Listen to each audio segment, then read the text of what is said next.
Hello everybody and welcome to VFR. Today we are here on the ground at Centennial Airport, Kilo Alpha, Papa Alpha. And we're going to be doing a little bit of flight testing and playing around with the Milviz Cessna 310. So this twin Cessna is going to be just a fun airplane so far. We're basically going to fly up the front range a little bit towards Cheyenne, Wyoming. The original plan was to do some VATSIM flying out in the Chicago area, but weather's crappy, so we're not going to do any VFR there today. We're going to stick here around the Denver, Colorado area. And yeah, we're going to fly up basically west of Denver out to Boulder. We'll do some touch and goes, maybe do some practice out at Boulder Municipal Airport. And then we'll keep on flying up to Cheyenne, where we will complete a cross country. I've really only flown around kind of this area so far, and this is very much still figuring out how not to just slam the plane into the ground. We do have the Milviz house livery on right now. We'll have to make our own eventually, but November 22 Victor is the one that won out earlier with 33% of the voting. So let's hop into the cockpit and I'm going to get all set up. So we are on VATSIM today. November 22 Victor, so our call sign is going to be Twin Cessna 22 Victor. Nice and simple, nice and easy. We're going to get this set up, though. I need to pull up my user guide. So essentially, we'll walk through a few things. First off, we can walk through some options. Let me get the procedures up, normal procedures. So first, basically, if you're not familiar with the Cessna 310, they've got a lot of options, and but all of the persistence is tied to the registration you put in the customization in Microsoft Flight Simulator, which is cool because you can have like infinite different airplane models. Something that I was kind of talking about one with the PMDG DC-6 a couple weeks ago. So this is going to be November 22 Victor. It doesn't matter what livery we run, I think, as long as it maps to that particular call sign. Not 100% sure about that, but an 80% sure. So let's open everything up for now. We've got all the covers on. We're going to take some buds around. So front right. So we do have a co-pilot in. I have the no, I don't have them hidden. So we have one friend in here, and I think we'll add two people as well. So we'll put two people in the back, populate seemingly a random person model, but we can hide the avatars because it's a little uncanny valley.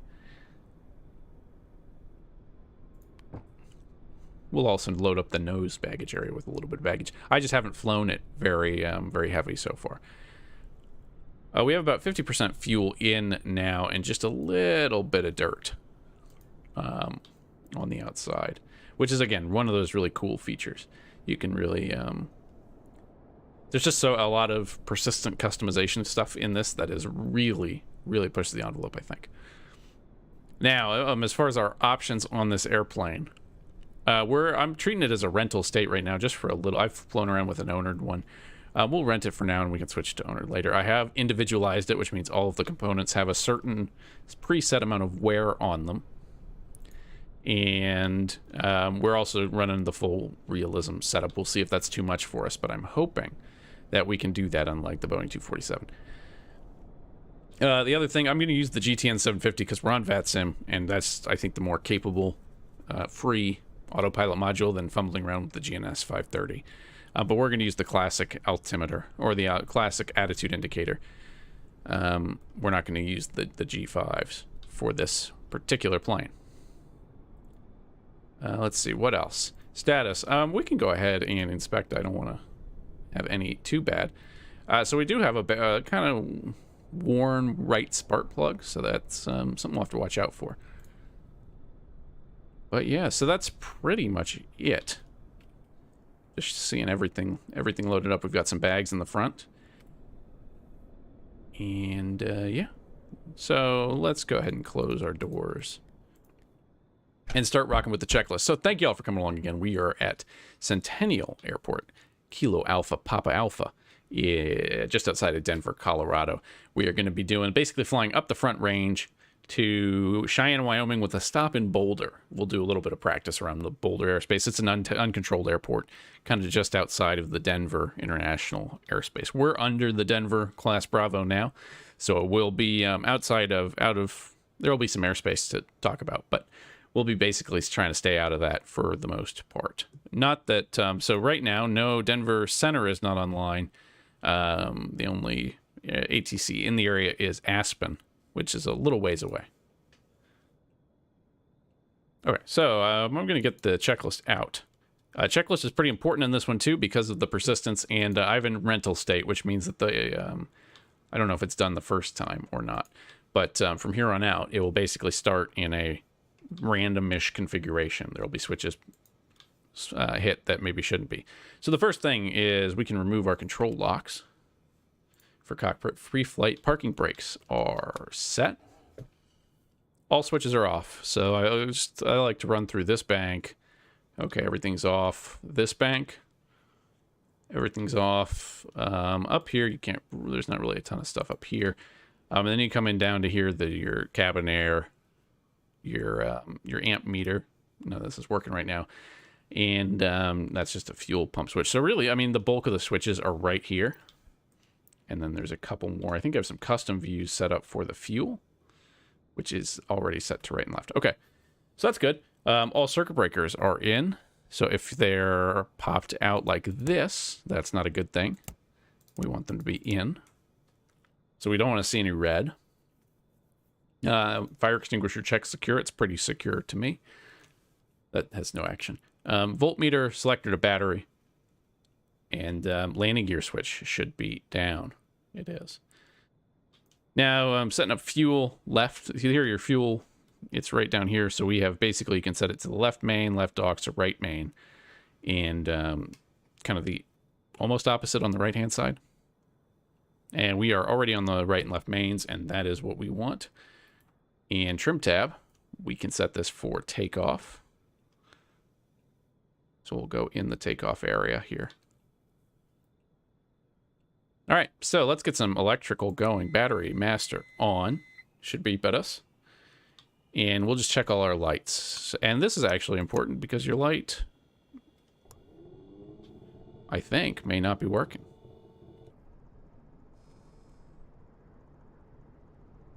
So we'll roll it up. We've got a beacon. We've got our anti-collision lights. Our landing lights are extended. Now, how do I turn them on?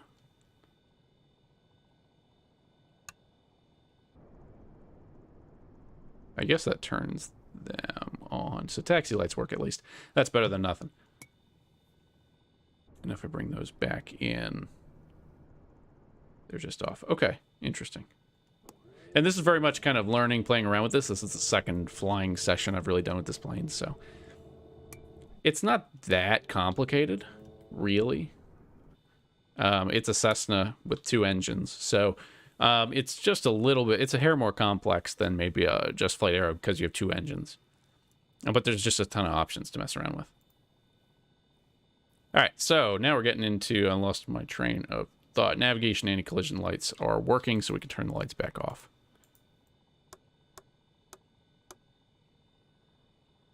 Fuel gauges. We should have about half fuel in our mains. And if we flip the switch down, we'll have less in the aux tanks, but that's about half, yeah.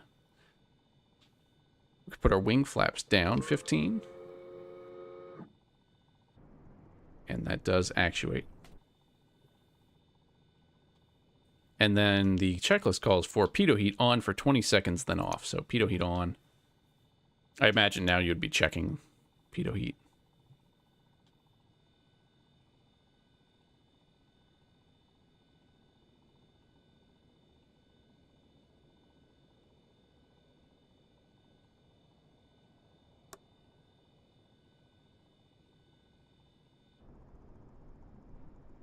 Just doing a quick walk around. I don't know if you would actually turn that on with the covers on or if that's a mistake in the procedures. But actually just after that it says pitot covers remove. Let's go ahead and remove all our covers. We can remove our wheel chocks and get ready to fly. That's looking pretty good. So pre-flight inspection is complete. Our cabin door is latched and secure. We've removed control locks. Seat belts are on. Sure. Fuel selectors are on mains. Landing gear is down. Mixtures can go to full rich. Props full forward. And throttles will be open up 1 inch. Emergency alternator field switch and emergency avionics power switches should be off. I believe that's here. And they are. And avionics master's off as well. We'll cycle power real quick. Battery on. Gear position 3 green.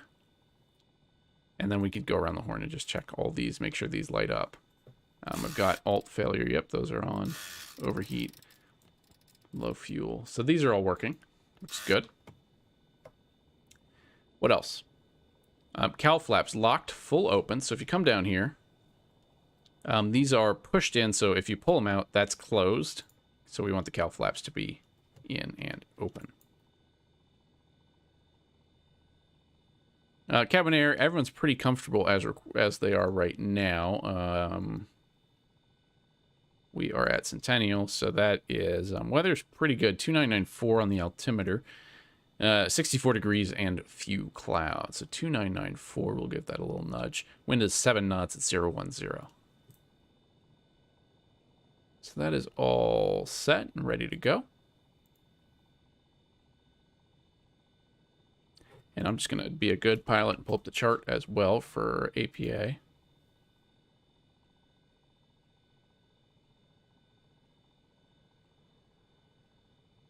And back to our checklist. So cabin air is good. Alternate air is in. Now, alternate air is one of these switches. So alternate air, if I pull it out, that's on. If I push it in, it's closed. That's right, and that's left. So alternate air controls are in. And external lights can be set as required. We will do a... We'll turn our nav and anti-collision lights. For now.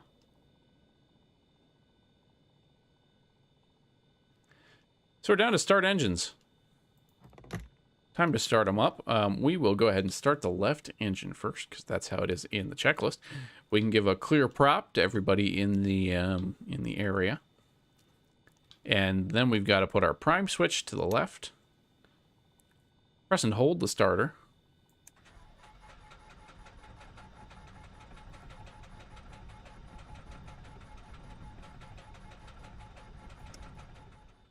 Aux fuel pump to low. Didn't like that.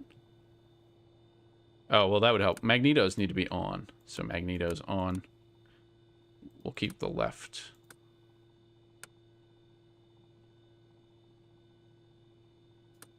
Magnetos for now. Let's try it this time. And we've got life. Starting right engine. Prime is to the right. We will turn on our magnetos. Fuel pump to low. Aux pump to low. And this is going to be the engine gauges here right in front of us. So if we get a good engine start, it should come to life. Start reading something. And it does. So alternator's coming on. And we will turn our avionics to the on position. Let it initialize the system. Now, it's going to be a pretty simple flight plan today. So let's go over to our sky vector.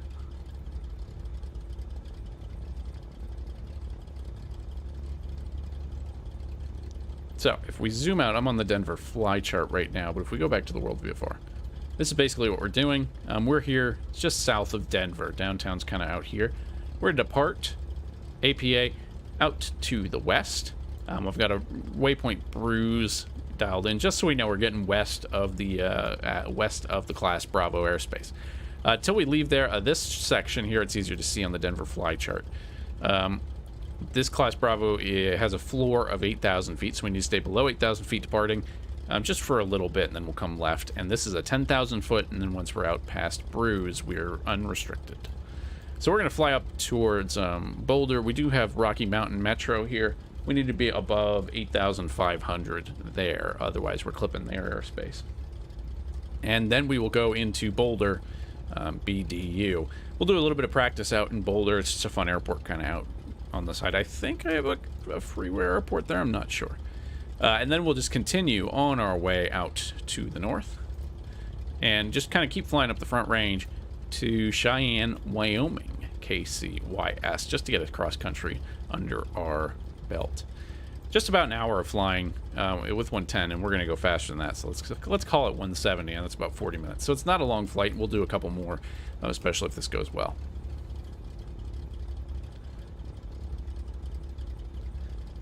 So just a touch of flight planning here, but this is much easier than trying to do this on the 530. We are at Kilo Alpha Papa Alpha. We are going to, we'll set up KBD. No, actually we're going to do KCYS, because we're just going to kind of play around at Boulder. We're not coming into a stop. And then the only two waypoints we're really going to worry about are Bruise and Boulder, KBDU.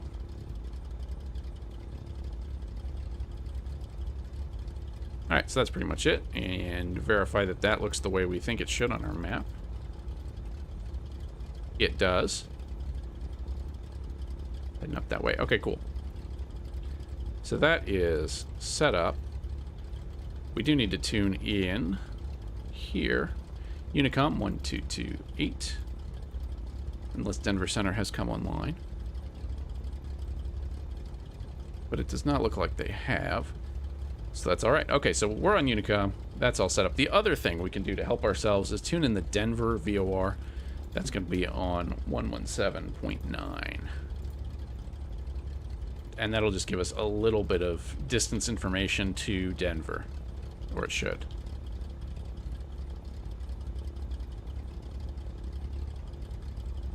Alright. And this is pretty good. We can go back to configuration. Passengers should be pretty comfortable. It's a nice day out.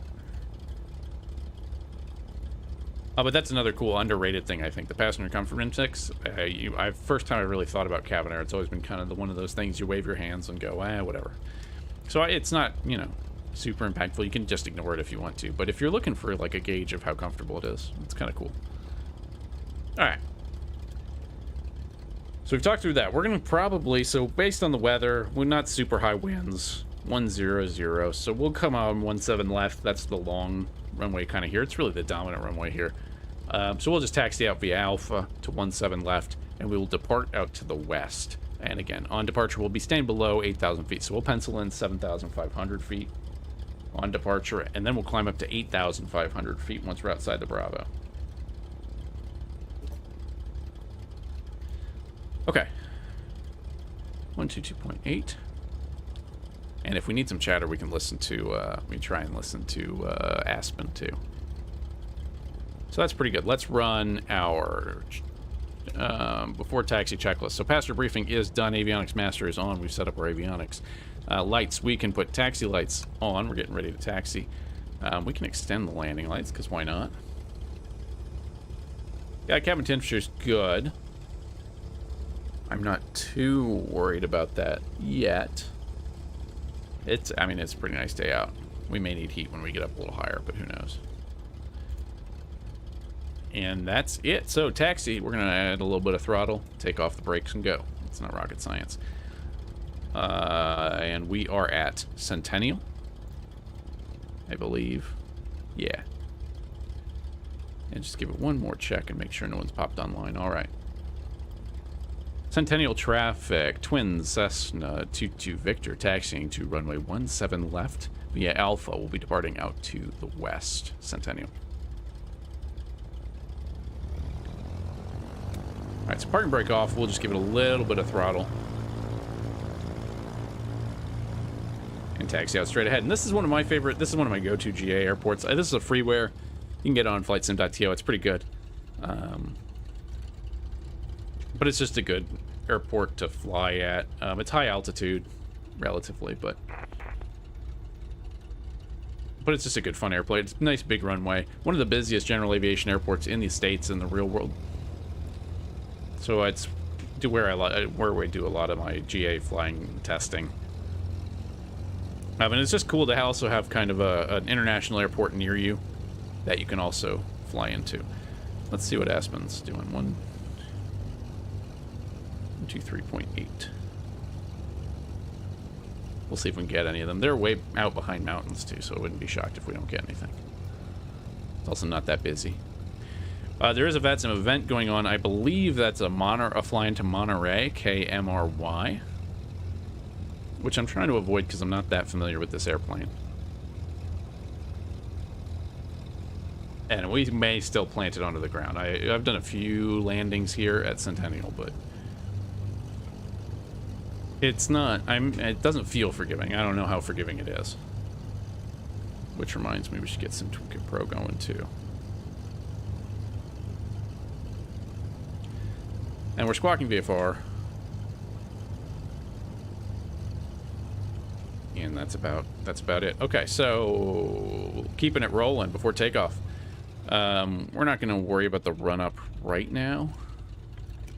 So I want to get going, but fuel quantities are good. We've got about a half tank. Our alternate air is still in. Cowl flaps are open. Elevator trim, rudder trim is all pretty good. Avionics and radios are set up. Flight instruments are set. Our aux fuel pumps are both in low. Flight controls are free. Incorrect. Looks like I got rudder too. We're going to skip the run-up for now. Exterior lights. We've got everything lit up right now except for strobe. So strobe can come on. Low speed animation. Pitot heat can come on too. No, we don't need any de-icing right now. Okay, so for normal takeoff, we're going to do, the procedure says to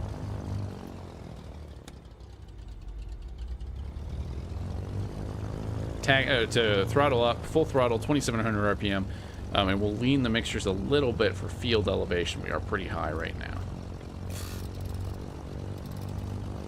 And that's pretty much it. Okay, let me get this set up too. So...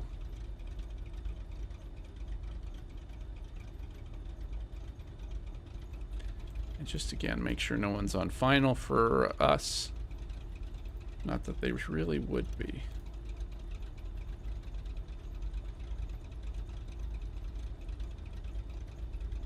All right. Centennial traffic, twin Cessna 22 Victor, taking runway 17 left, departing out to the west, Centennial. So we got flaps 15, mixture's leaned out a bit. We are at 5,000 feet right now. We're going to taxi out onto the runway, do a check with the Mark 1 eyeball. And line up. We should have plenty of room, but we are a little heavier than I was last time. And it seemed like it took a good bit of runway to go. So, let's get lined up. I'm also just going to bug runway heading also. Altimeter set. We're ready to go. So full throttle. Holding on the brakes and releasing them. You know what I am forgetting? Did I close the window? No. I was wondering why it was so loud.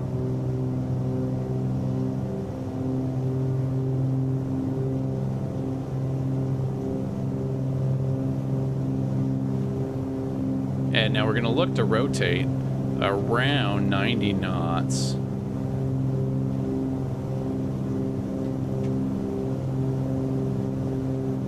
Minimum airspeed control is 80 knots. The red line there. We'll hold it. And away we go. So that's 90 knots.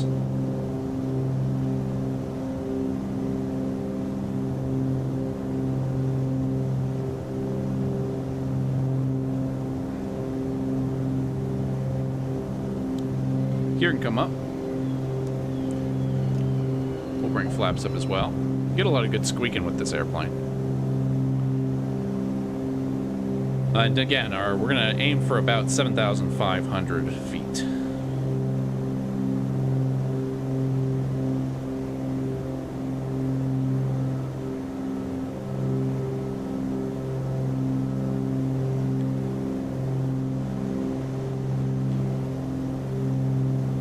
All right, now we're going to make our right-hand turn.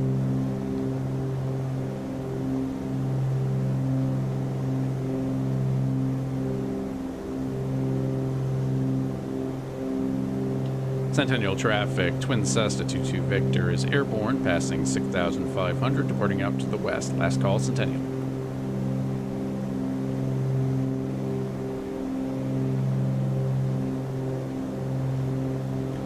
Yeah, we can go ahead and hit our CDI button too.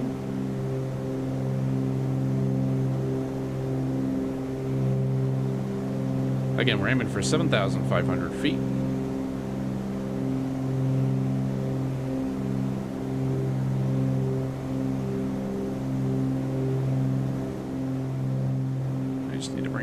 My ears. It is a great one for a quick flight to Aspen. Tom, thanks for coming along. And we may end up heading out to Aspen a little bit later. I still just getting a feel for it. And Aspen's going to take some high altitude climbing, which, again, should be fun. But we're already operating pretty high altitude, but yeah, it'll take a little bit more messing around with the performance for me to feel comfortable doing that right off the bat. So we're now here. We're passing 7,600. That's pretty good. Let's just try and get it trimmed out neatly. So thank you all for coming along. If you're just joining us, we are flying around Colorado, puttering around on VATSIM. We have departed out of Centennial, Kilo Alpha Papa Alpha, and we are going to be flying up the front range out to Boulder, doing some practice at Boulder, then probably continuing up to Cheyenne. It's about an hour flight total without the stops. We'll do a little bit of playing around before we get there, and then we'll see what we do next. But this is still very much play testing. Probably the wrong word. Flight testing for me. Probably my second session with the plane. Not that it's that complicated of an airplane. It's a pretty simple one.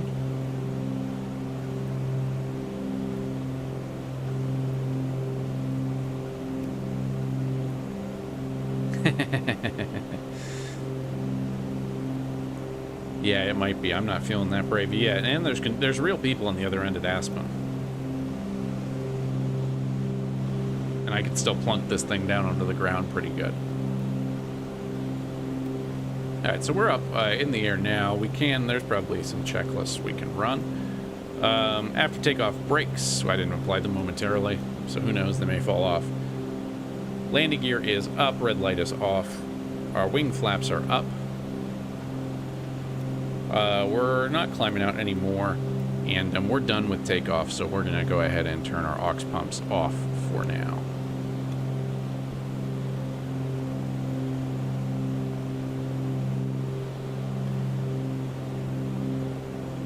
I'm just trying to get a handle on this. It's requiring a bit of nose down trim. Just trying to get it trimmed out a little bit. Do a little bit of hand flying. 7,700, that'll do for VFR. Downtown Denver is off to our right-hand side. If we're being truly realistic, there's a stadium TFR in effect for a baseball game. Otherwise, you could fly. I think the standard VFR route is to basically fly over the stadium. Where's my EFB? basically fly over the stadium on this corridor at 7,500 feet under the Bravo, and that'll take you north. But we're kind of flying out a little bit farther because, well, we're the only ones really here. There's a couple of big jets, but not that much. So I can come back. We're pretty good on the power, but I am going to bring the RPM back to 2,400. That's what I'm going to aim for, and that might be a good view to have too. I don't know, because these are a little hard to see from the sides. Let's do that. And this GPS waypoint that I put in Bruise is just kind of a marker for how far out we can get. And I haven't filed a flight plan. I did mean to.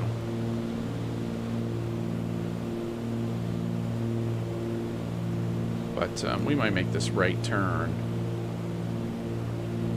and I'll deal with that.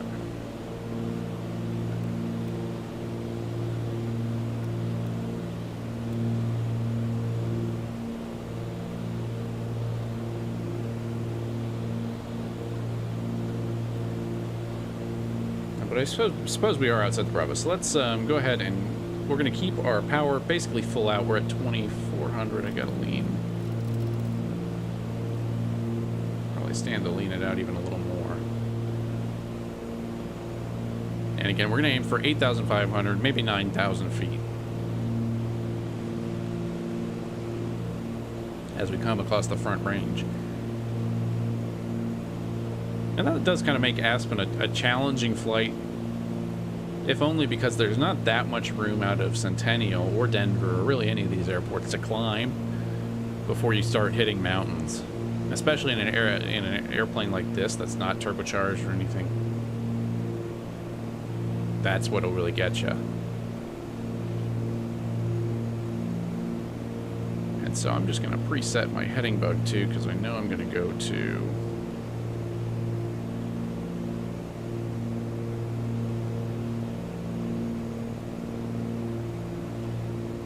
autopilot here in a second.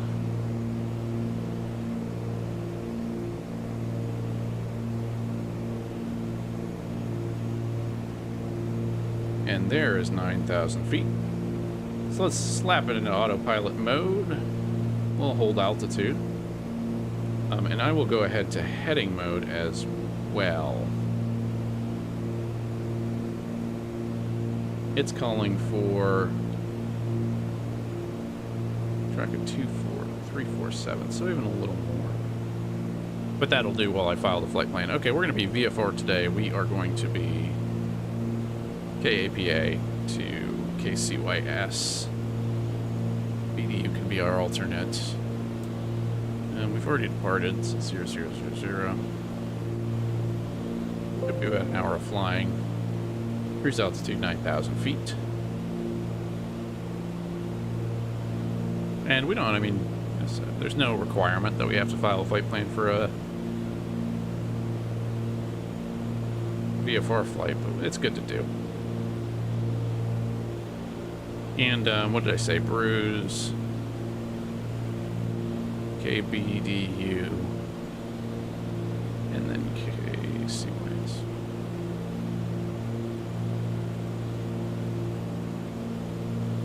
So that's all well and good. Throw this into performance mode. And we can take control back. Let me get these documents up. So now cruise power, we're basically cruising now. So while we get this set up, let's just make a little bit of a right-hand turn. We can watch downtown Denver go by. So cruise power is recommended to be between 2,100 and 2,500 RPM. We can even come back a little bit more, and then 15 to 24.5 inches of mercury for our manifold pressure. Well, 20 is good. We're not in any great hurry,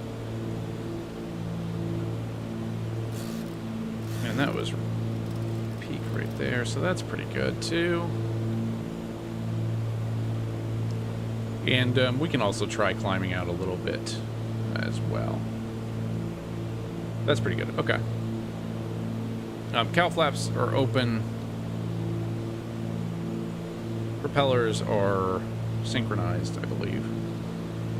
Our cabin is getting a little bit of cold. So let's try and fix that. We should also run fuel tanks, main tanks for the first 90 minutes. Is the idea.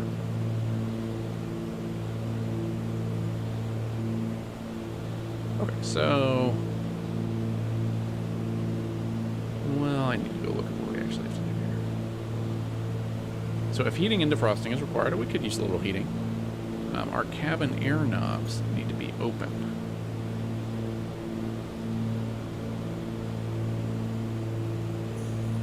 Temperature control should be a little open. Don't really need any defrost. And the heat registers. I wonder if that's warming anything up.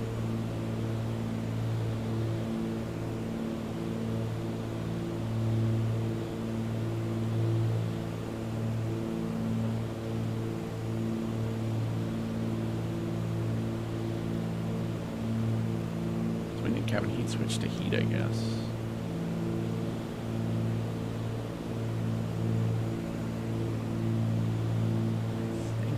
Should start doing it. Yeah, there we go. So we're getting a little bit warmer. And that's pretty good. Let's go back here. So Boulder should be off our nose in just a little bit. Rocky Mountain Metro is down there. That's what? BJC.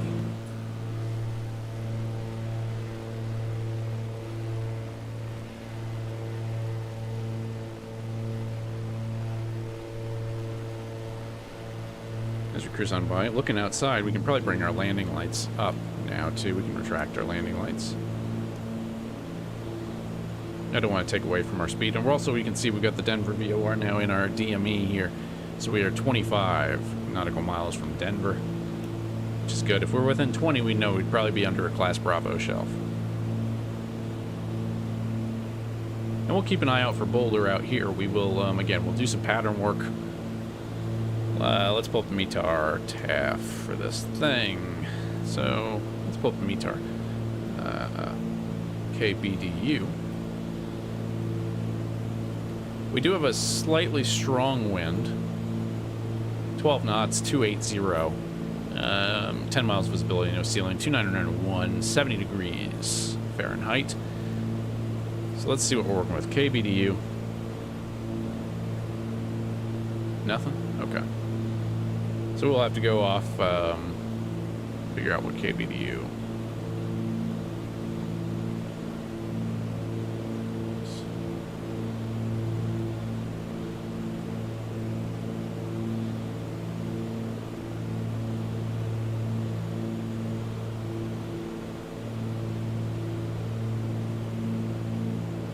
Great chart selection here. Let's try airport.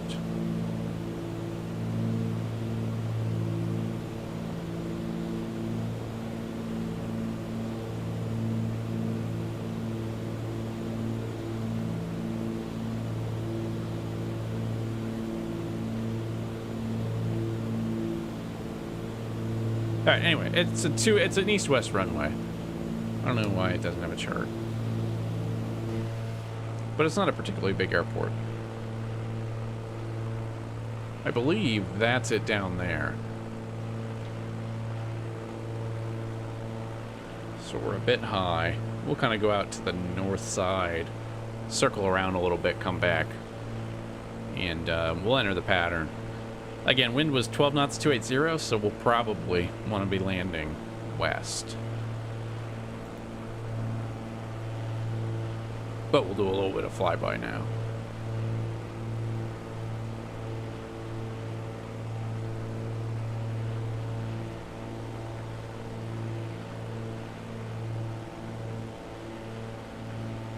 And just make sure my eyes agree with what the map says it does. Okay. Alright, so let's take control of my airplane, please.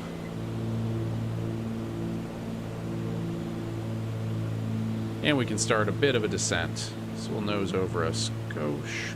Trying not to upset the passengers too much.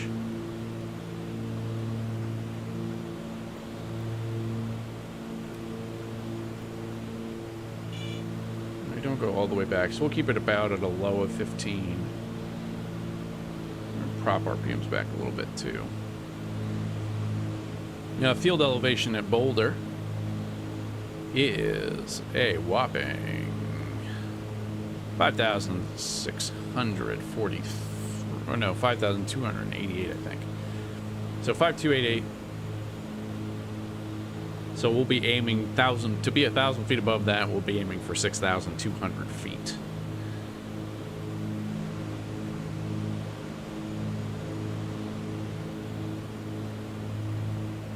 Just give another check. See what the airspace is looking like. So we do have Denver approach departure online, which is good. We're not in their airspace at the moment, but good to know. We actually are kind of... No, we're not that close. On our right-hand side, you can see the airspace on the 750, but... And the Bravo shelf out here, just to bring up the sky vector chart,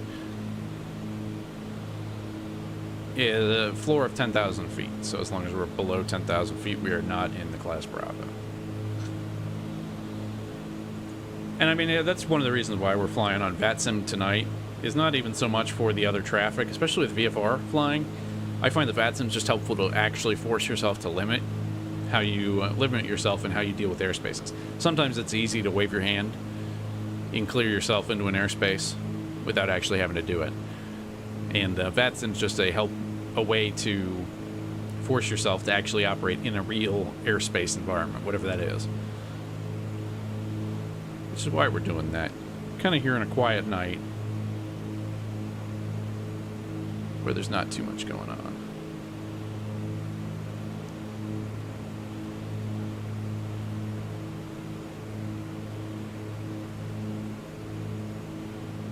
It's 7,000 feet. Now, it would... I mean, we can tune them up too. Denver's on 12035.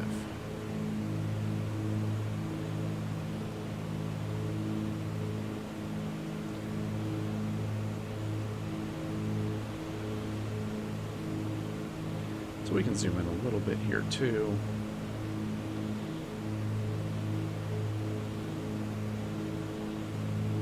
To keep heading south.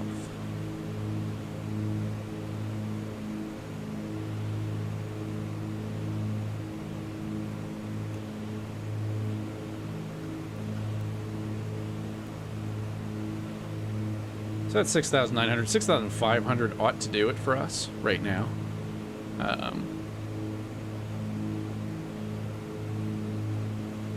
Yeah, 6,500 ought to do it for us right now. And there's the field right in front of me.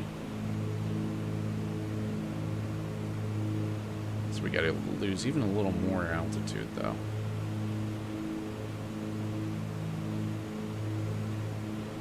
Boulder traffic, Twin Cessna 22 Victor. We are going to enter a right downwind to land runway 28 Boulder.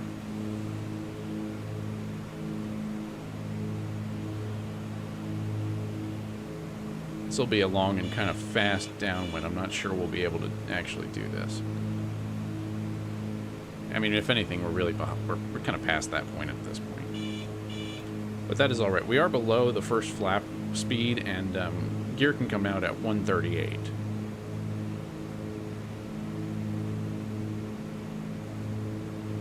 So that's 6,300, and since we're going to basically roll out into final here, what's 123? So gear can come down 2.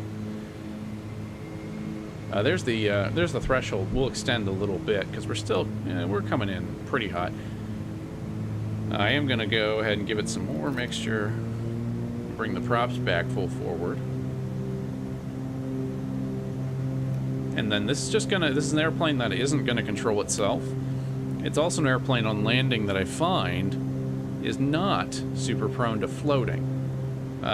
Some airplanes in this sim are. This one is not. Once you pull power on this thing, it will fall like a rock. So if you're used to flying default planes and you find yourself pulling power early, this is an airplane that will kind of clunk you to the ground doing that.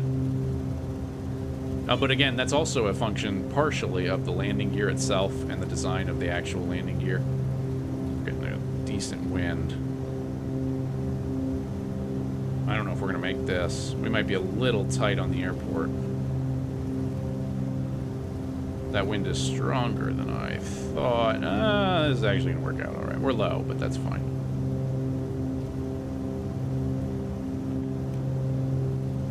And again, I got a lot of power in right now.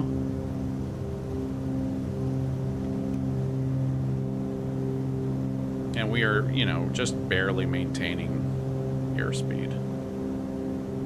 So you can get yourself into trouble with it, and I think that's realistic to how the real airplane flies. Definitely has a lot of, it feels like a heavy plane for a little airplane. And again, I shoot for 90 to 100 knots. I think 90 is really where you want to be. But again, it's one of those that takes some practice. We're coming up on the runway now. And to go around is free. We're just bumpy coming down now. Oof. And see, we're just getting so slow, and here, power's out, and boom. On the ground. What is the damage sim toolkit? Bro, 284. So it looks kind of worse than it is. That is a stiff wind. And what is this runway actually? It's more like a 2.6. That's what I get for not having charts. Boulder traffic, twin Cessna 22 Victor, vacating runway 26. We're going to taxi back out to the runway and go again. Boulder traffic.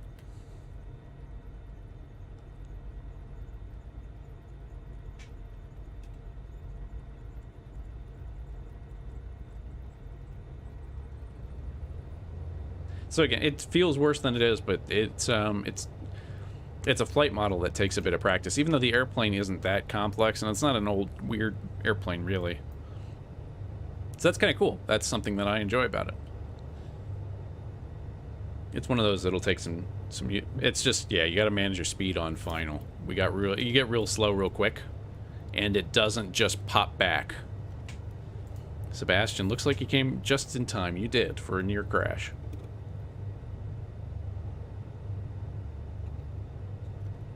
And yeah, high wind here at Boulder. I mean, not super high, but 12 knots. Out of the west, and in that turn, you could really feel the wind trying to push us as we were turning final. I think we were a little aggressive, and it just felt a little out of control. So let's go back up, and we'll probably do a lap of the pattern. We're going to stay in the pattern. So let me park up here real quick. Get that set up.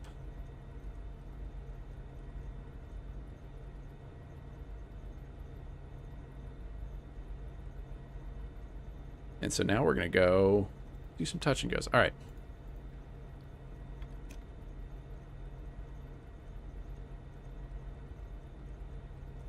If the sim comes back. Boulder traffic, twin Cessna 22 Victor. We're going to be taking runway 26. We're going to stay in the pattern. We're going to make right traffic, and we're going to do 3 touch and goes. Boulder traffic.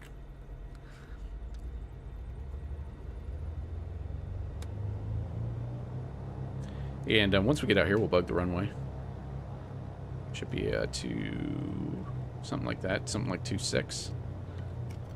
Got a nice little ramp there. It almost felt like we hit something on the way down, but I don't know. It just really bounced. I was pretty low, so maybe I don't know. Trees don't really react that way in sim. So same deal. We're going to go full power.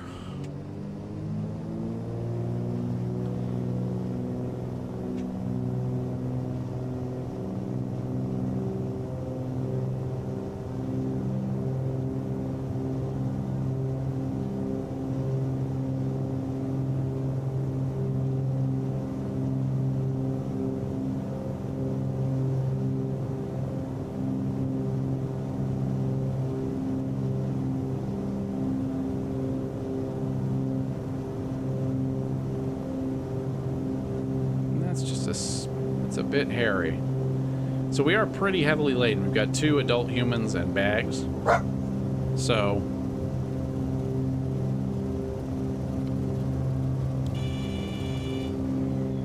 we will do our best here. Yikes. Getting a little bouncing, but gaining speed. Just barely airborne. Yeah, it feels like a little bit of a weird interaction there. Being pretty low down. We'll go ahead and make our turn, though. I think we're a little too heavy for comfort at this runway, really. That's a little too close for me. And what did we say? 6,500? So... Or, no, yeah, 6,800 was what we said. For a pattern altitude. Now I'm just going to extend this base a little bit because that last turn was kind of hairy.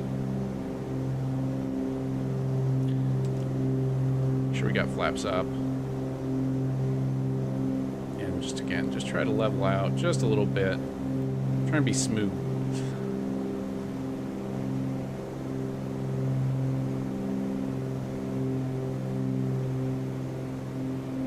So thank you all for coming along. If you're just joining us, we are here with the Milviz Cessna Cessna 310R. I don't know why I would call it Cessna C310, except that's what it is. Right now we're doing some pattern work out in Boulder. We smacked it down on the runway once. We're going to smack it down on the runway again. We may actually do a full stop here and unload some of the passengers because it's just a little tight for this work. Boulder traffic, twin Cessna 22 Victor, right downwind. We're going to do a full stop for runway 26 Boulder. We can give our first flaps in our gear. We're looking for 3 green.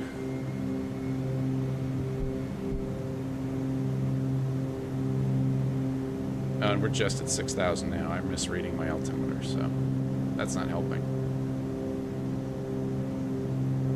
Too much. So 6,200 is what we wanted. And just now we're dirtied up and the plane wants to slow down quite a bit. So we're going to have to give it a bit of power. Mess with the mixture a little bit. And we'll extend even a little bit more. Boulders back behind us.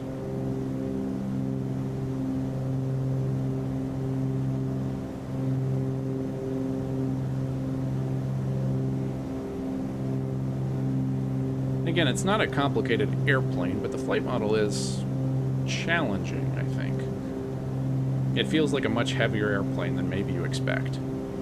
And I don't know how much of that is a flight simism and how much of that is just flying light planes.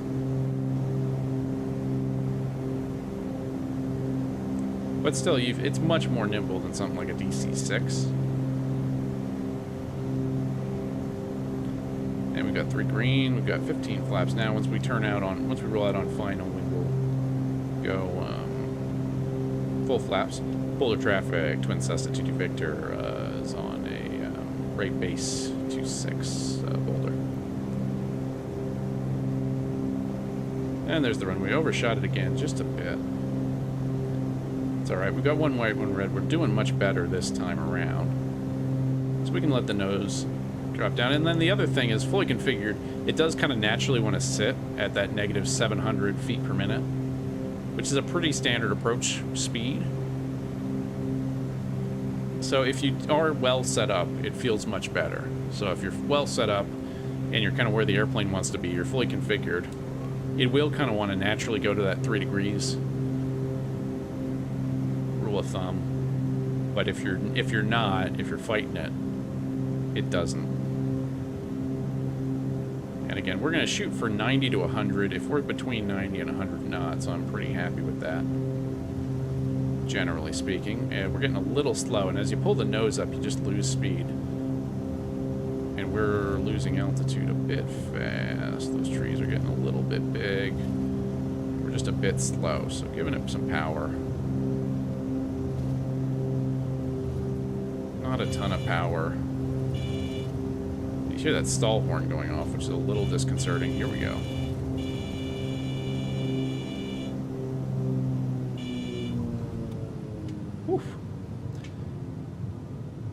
SimTuqui Pro, what did we do? Negative 216. See, and it looks...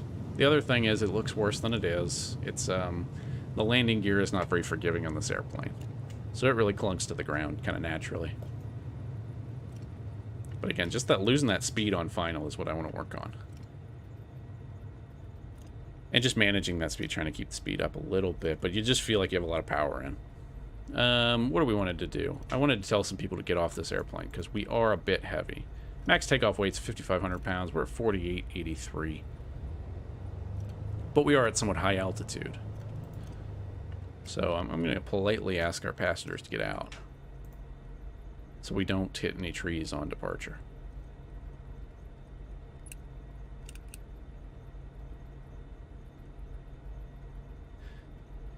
Okay.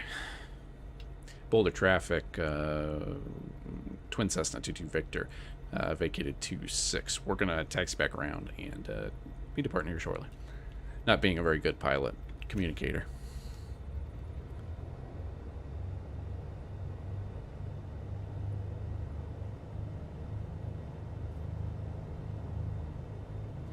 It's 125.6. I just want to see if I can pick up Denver Vor from here.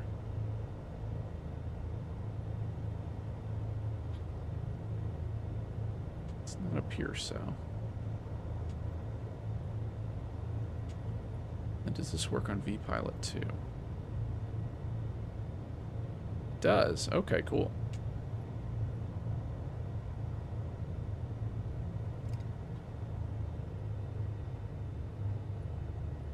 So that's always a nice thing if this works on vPilot.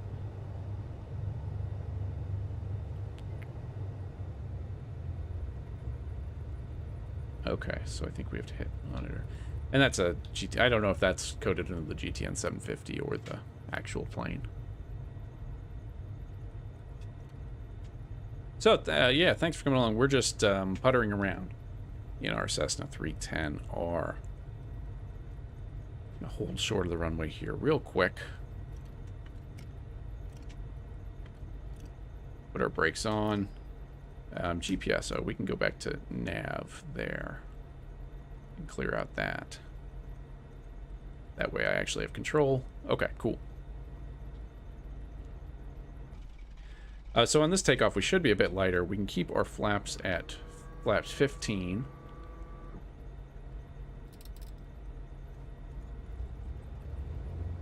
And hopefully this one will be less dramatic.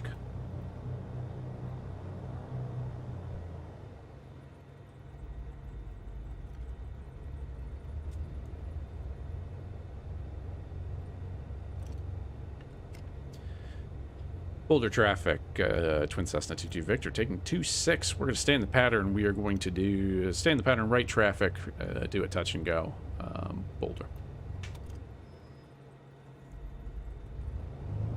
Let's bring the power up. Props full forward. Make sure leaned just a little bit. And away we go.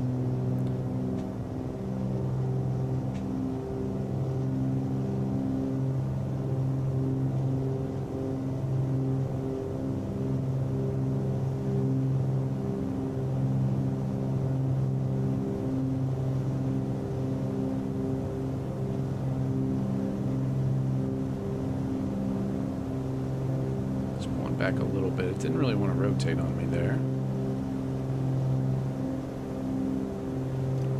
Flaps up, gear up. And that does feel much more comfortable.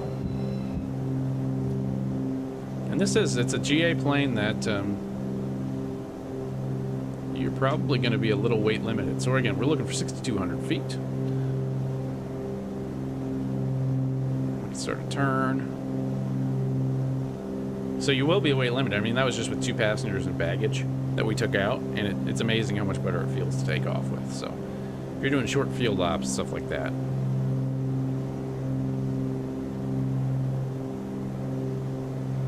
it's something you're going to have to think about.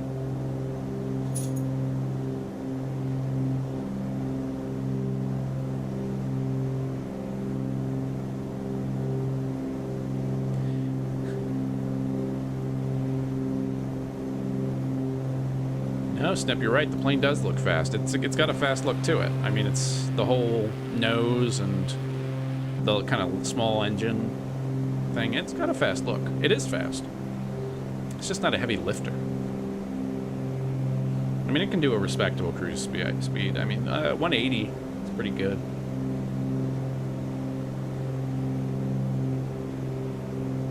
It's not the 247 where we're going to be blown backwards. All right, let's roll out here. We're now at about 6,500. We're a little high, but that's okay. I've been kind of low this whole time. Boulder traffic. Twin Cessna 22 Victor. We're on right wind, downwind. Touch and go. Runway 26 Boulder.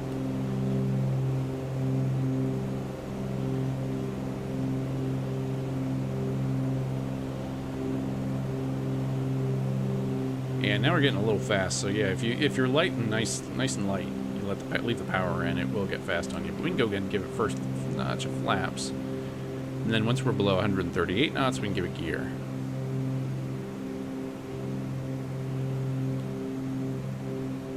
That's below 130, so gear, the world's best speed brakes.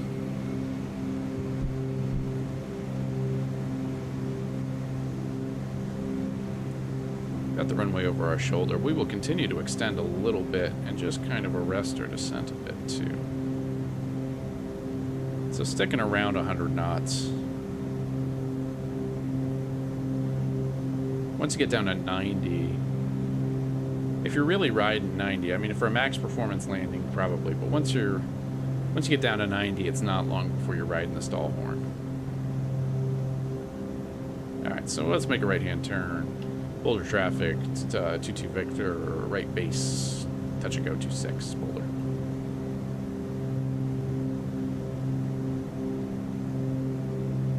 And I can't see, but we can keep it going.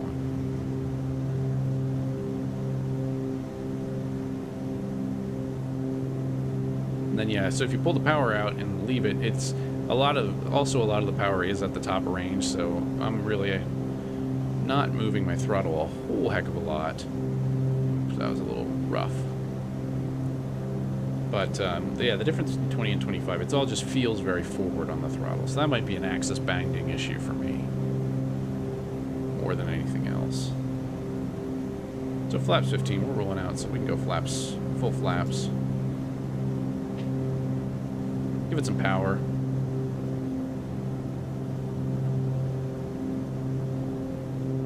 Get a stutter.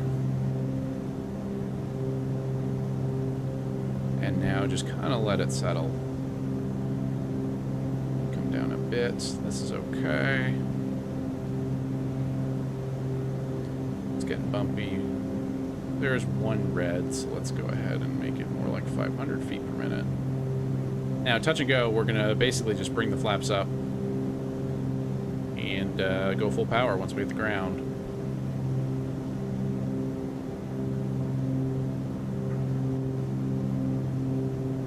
Let's see, here we're getting into a... Once you start to really...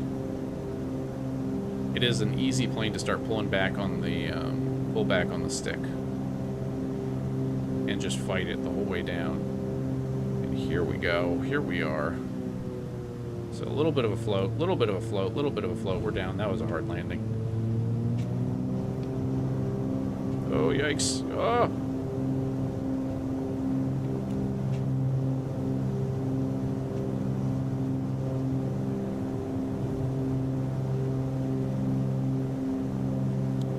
You're up, flaps up. And we'll roll on out.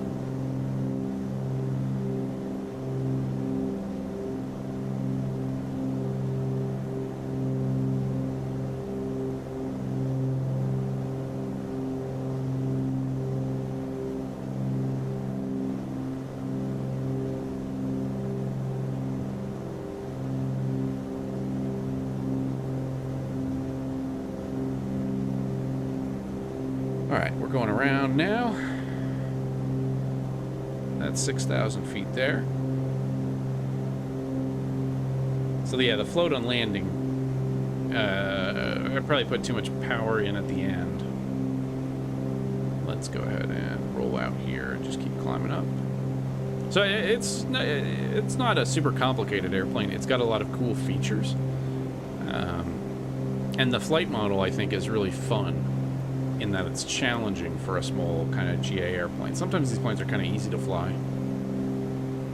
And this one is, it's got some character.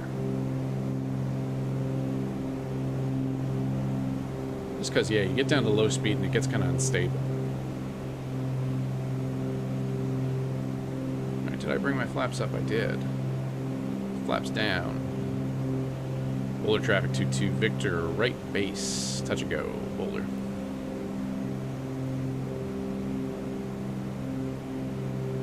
We'll come back on the power a little bit too, gear down.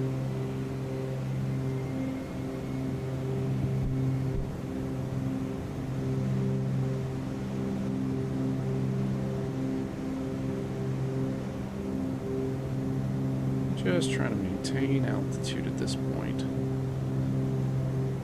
And a good chunk of this is trial and error, too. I'm not really looking at the detailed POH. I've just got the Milviz stuff in front of me. And they give you a good checklist, but it's not... there is some performance stuff in there.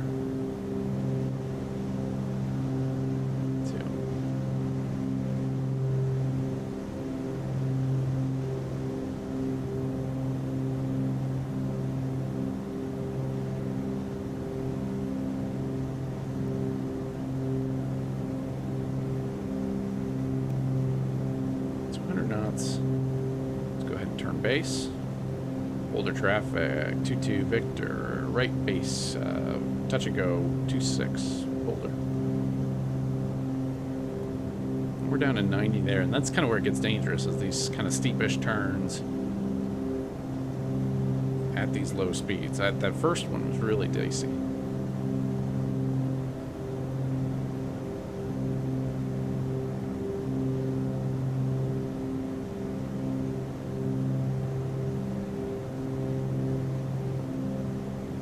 Nicely done. That's okay.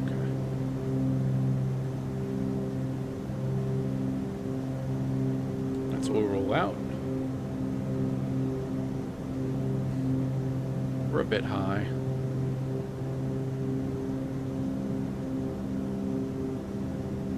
So yeah, and you do kind of have to time your flare really well in this plane too. You're not going to pull up a lot. I'm finding that I'm not... if I pull up if I pull up too early, some of the default planes you can really get away with it. Just pulling back on that stick for a long time, you get a lot of lift. But not this one. We're slow again, 90 knots. Let's give it some power. Let it settle. And if we don't like it, we're going to bring everything up and go around.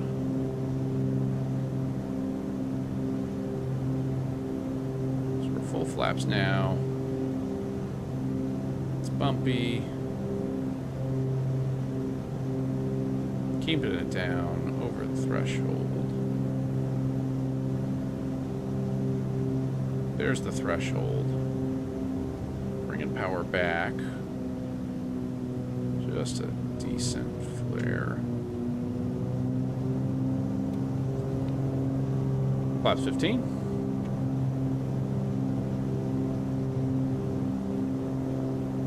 And that one might have felt much better.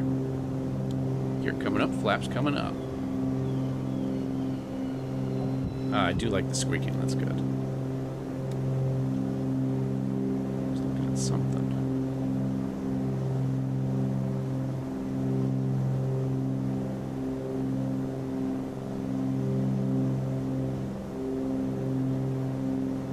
I forgot my final call again, but that's alright.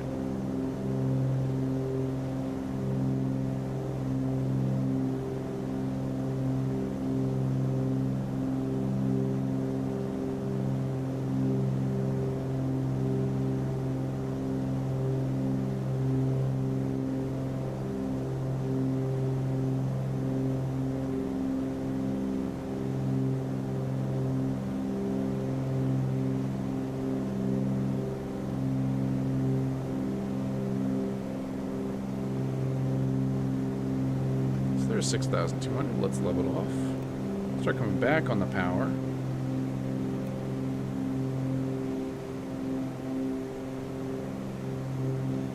start our turn downwind.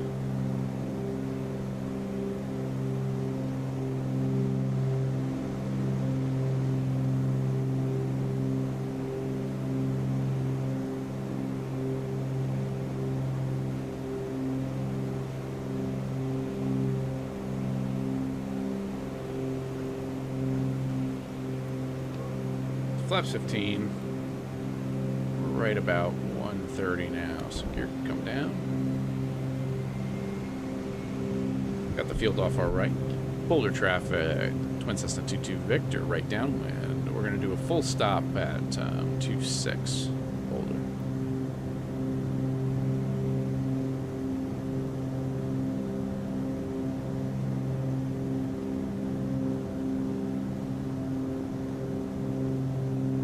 So we've got flaps in, just keep the power in.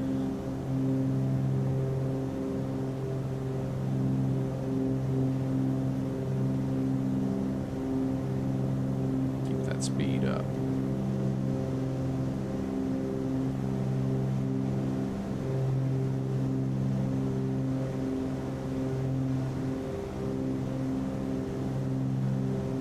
We've got the thresholds passing through our rear view, our rear window. Let's go ahead and turn base. Boulder traffic, Twin Cessna 22 Victor, turning right base to land full stop. Runway 26 Boulder.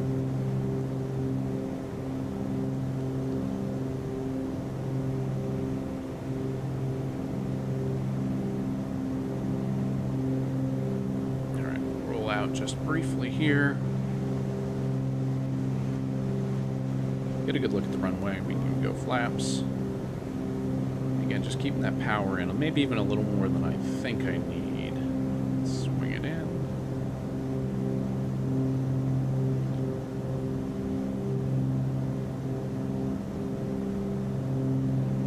So we're a bit high. Just not descending enough during the downwind. Let's keep it going. Boulder traffic, Twin Cessna 22 Victor, short final land, runway 26, full stop, Boulder.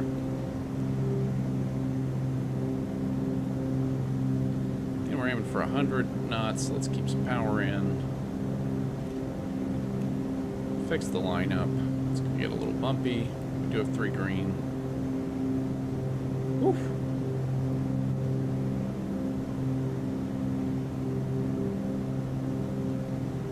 Just a bit high. Over the threshold now. 90 knots here.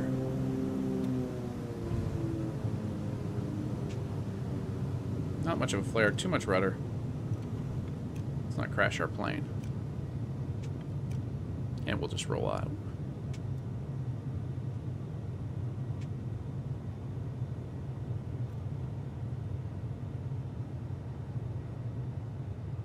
All right, let's go back to the ramp, pick up our guests. We'll get them on their way to Cheyenne.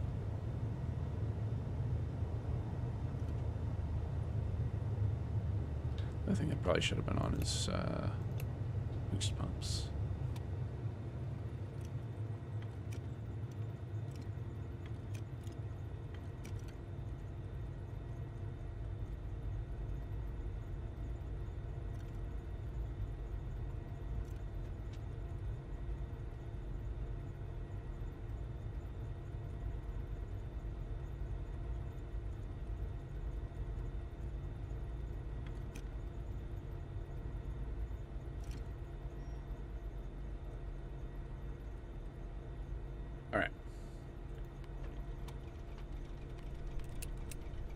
All right, welcome back, guys. Let's see. So and again, our takeoff weight, not huge, 4,800 pounds.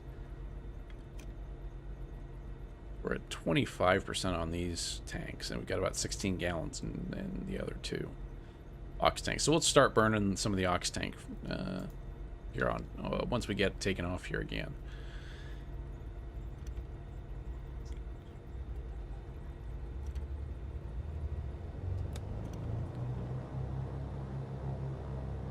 So we've got our passengers. We got everybody we came with. Let's keep on going. Boulder traffic.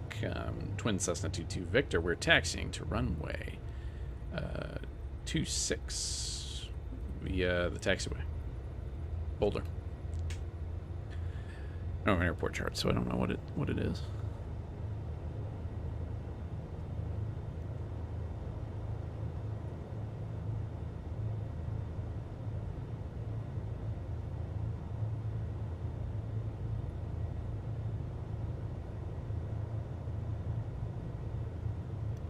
Looks like Centennial Ground is online. That's nice.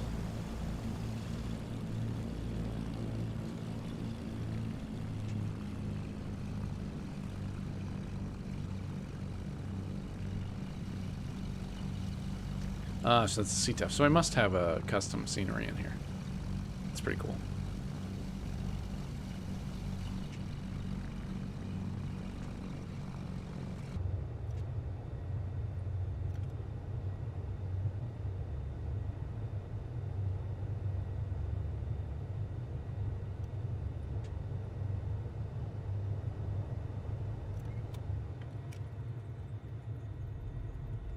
It does make it sound a lot, seem a lot faster. All right. So the next leg of our journey is just going to be basically flying out to the north. We don't really have any airspace to worry about. We're going into Cheyenne, Wyoming, which is a, it is a towered airport. So if Center were to log on, we would need to talk to them. However, it's not a very large airport. We've got runway 6 and runway 27. CYS is a good one to pull up. But we do have some pretty strong winds. 340, 12 to 25 knots. So variable and strong. Once we get up to Cheyenne. Boulder traffic, Twin Cessna 22 Victor. We're taking runway 26. We're going to be departing out to the north. Boulder.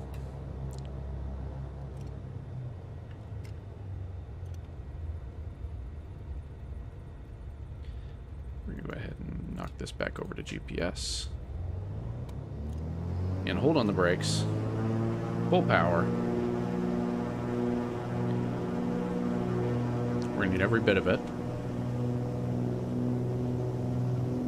I guess I should be looking at max performance takeoff, because that's what we're really doing here.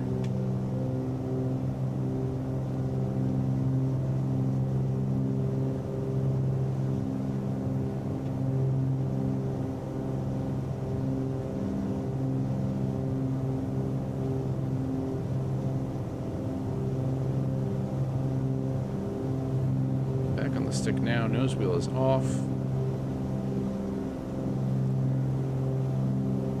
And at 80, it should be a liftoff of 82 knots at 5,500 pounds, which is about what we kind of get in here. Yikes. Gear up. Flaps up. And a stutter. Not sure why I'm getting so many stutters today. We'll just let that airspeed build up. So that is a little bit hair-raising.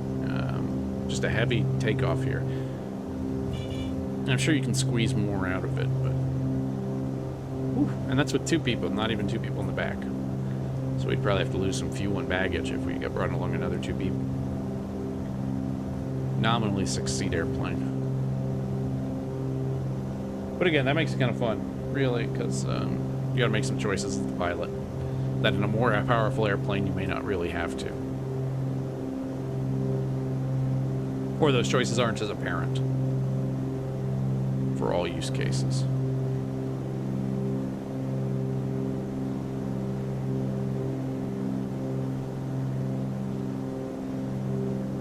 So we'll resume our cruise of 9,000 feet.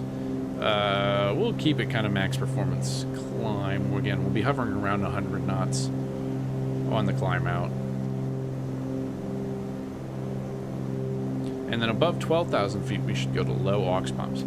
So we could try checking it out at a little bit higher altitude just to see how it performs. So we might do that. So let's bring our pumps off for now. But we'll just try and keep pushing it up towards 16 or 18,000 feet on the way up. Because that's really the key to getting to Aspen, is you got a lot of tall mountains. So you got to make a good climb before you get out that far.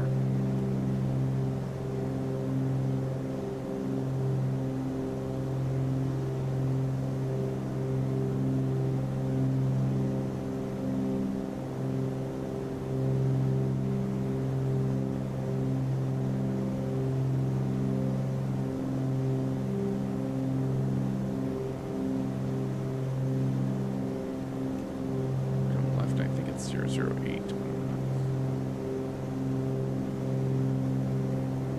Sure about that. All right, so we're good, doing well now. Still 100 knots, that's pretty good. Climbing through 7,000 feet now.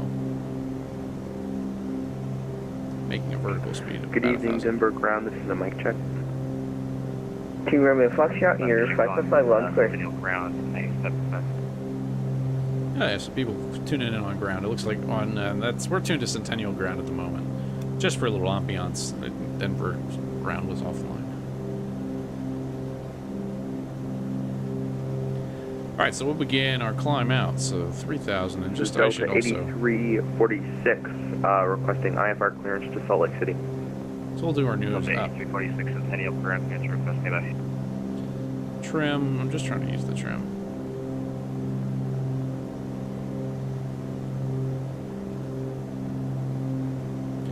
And then I could also use some cockpit lighting.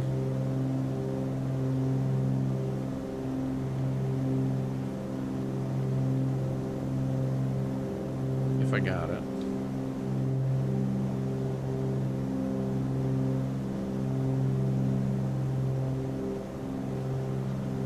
It's worth looking into.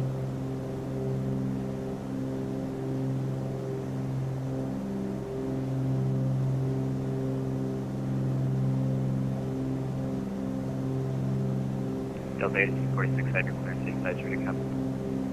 Delta 8346, ready to copy. Delta 8346, you're clear to Salt Lake City by the Denver 2 departure, radar vectors, beakers, and the files. Maintain 8,000. Departure frequency 140. Sorry. My apologies. Departure Yeah, frequency maybe. offline, squawk 1403. Maybe. Alright, so we're now climbing out 8,000 feet and just trying to maintain that. It is, we're just getting Delta slower and slower, so let's 8346, keep leaning it cleared out. Salt Lake City via route as filed. Maintain 8,000 after departure. Power. Squawk 1403. Try that. Delta 8346, actually it's going to be amended altitude, maintain 8,000, expected flight level 360, 5 minutes after To departure. see- Apart from that, repeat correctly, call your passenger taxi. Is there anything for high altitude climb? No, not really. Forced landing without flaps.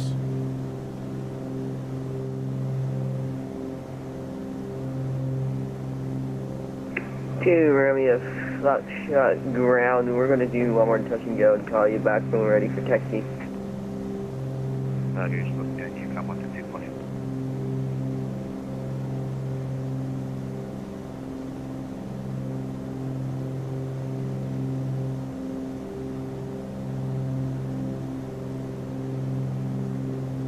So that's 9,000 feet. Let's check on our passengers. Are they okay? They are still green. They're very comfortable. That's good. Yes, it's looking okay. Our flaps are not up, so that would also help if we could bring our flaps up. And gears up as well. Okay. So thanks for coming along and for just joining us. We are flying the Milviz Cessna 310R. Just kind of puttering around the greater Denver area, flying up to Cheyenne, Wyoming. We did some touch and goes at Boulder. Practiced really just landing and landing speeds. It's really an interesting flight model. It feels very, it feels pretty heavy, which is good. I think it feels good. But it's a challenge if you just try to fly it like some of the default planes. You're gonna just smash into the ground. So we're going to follow the magenta line up to Cheyenne. We're just going direct. No ATC at the moment. We're listening to Centennial ground. That's where we departed. We went Centennial to Boulder. We're going Boulder to Cheyenne. We're going to do a little bit of cross country. Right now I'm just testing out high altitude stuff. So theoretically, if we were going to go out to somewhere like Aspen, we'd need some high altitude performance. You're talking really, I mean, that area, your safe altitude is like 14,600. You could probably get away with lower, but you've got 13,000 foot peaks. So, you know, I would probably try to cruise minimum 16,000. And we've got a service ceiling of about 20,000 feet in this airplane.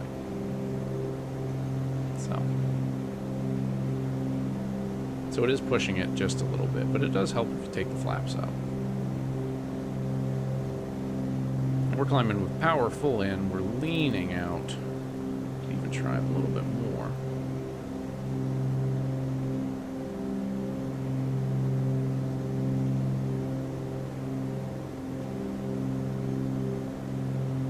Really just driving it. RPM 2700 maxed out.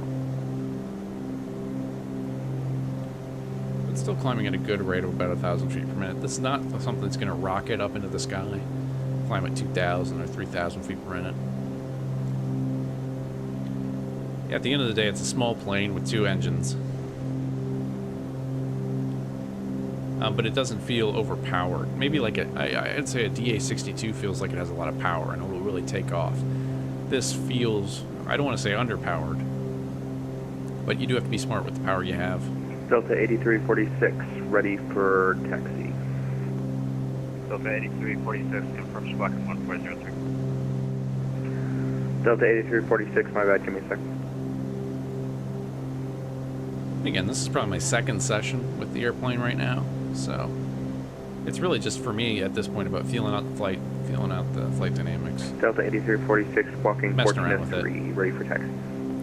The switches are all very much like a regular GA plane. Just with 2, it's a Cessna with 2 engines, not 1. Delta 8346, taxi to runway 35 right via taxiway Alpha.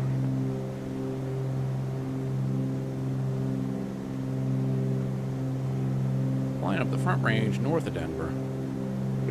2 Romeo Foxtrot, we're going to be back on the ground here, requesting taxi back to ramp. We're going to be pointing at Alpha. November 2 Romeo Foxtrot, Centennial Ground, welcome back. Texas ramp to the Alpha. 2 Romeo Foxtrot, repeat. November 2 Romeo Foxtrot, Centennial Ground, welcome back. Taxi to the ramp via Alpha. Taxi to the ramp via Alpha, 2 Romeo Foxtrot.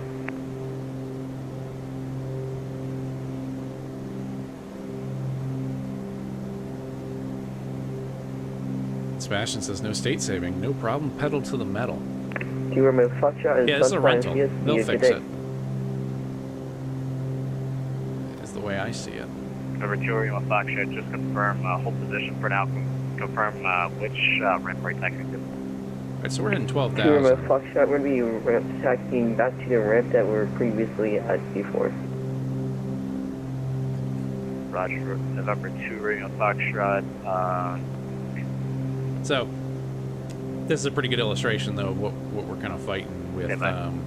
Flying to Aspen out of Centennial in an airplane like this, you probably have to have some kind of climb leg before you really turn over the mountains. Continue taxi. So I'm glad we didn't try that as our first flight. That was a good intuition. We're down to 5. It's you know, we're not quite getting 1,000 feet per minute now. We're at about 700 feet per minute.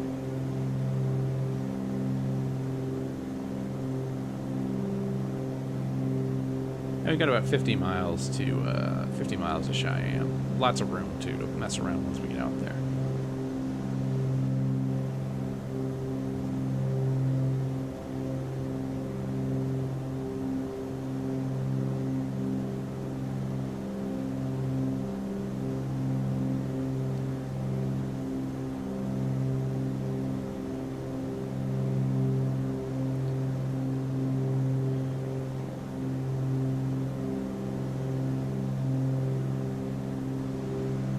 Fun airplane. And if you're looking for something a little more complex that'll get you up to speed pretty quickly, it's a good one. But yeah, the state saving stuff is really cool. 2 Romeo Foxtrot, It really makes you run the aircraft checklist. in sight of me to my right. Foxtrot. in a way like the CRJ. I know what the CRJ is set up like at turnaround state and at and in a cold and dark. So you can kind of get lazy with your checklist a little bit. But for this, especially if you're in that rental state, it's kind of a nice thing to have to check all the switches. Force yourself to do it, but sometimes you're not in the mood to do it. Sometimes past Jacob isn't that nice.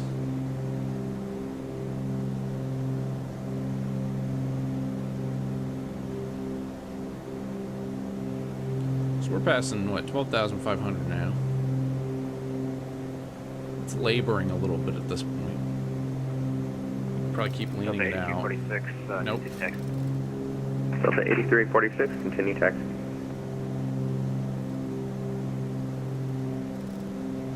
There's my peak, okay.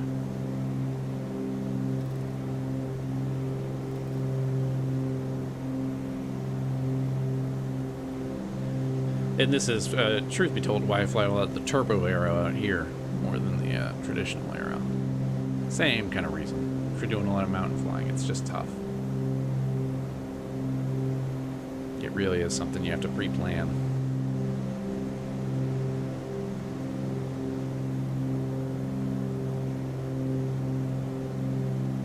Let's keep going. I need to be better about my trim.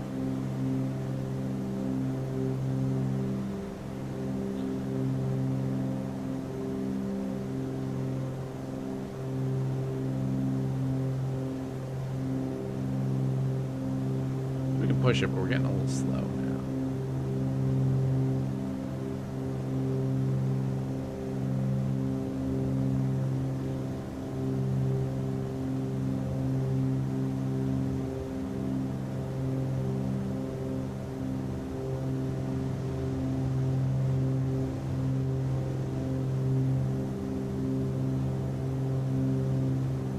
Hanging on the propellers in our 310.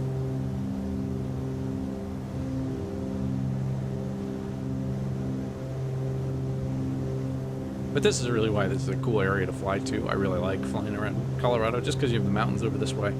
Really great mountain playground if you want that. You got the Great Plains off to your right, so lots of open space. Big city around Denver with some airspace that you can mess with, but also a lot of small fields that are pretty cool to fly into too. So I really like this. If you're looking for a GA playground, I do enjoy this area.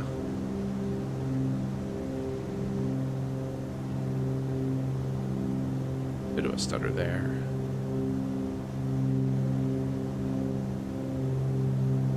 So we'll level up 14,000 feet here. I think we've made our point. Delta 8346, holding short of 35 We'll right. probably try a descent here too. I haven't really done too much. Delta 8246, Descending. monitor Denver approach 120.3. Yep. 120.35, please confirm. Denver approach back online. Oh, it looks like they are. Let's listen to them.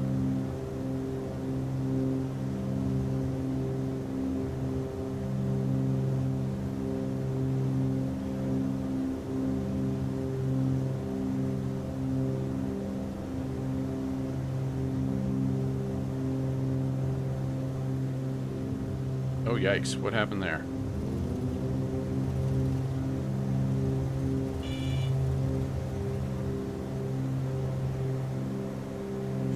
I don't know what happened there. That didn't feel good. I don't know. Maybe that's just a sim weather changing over.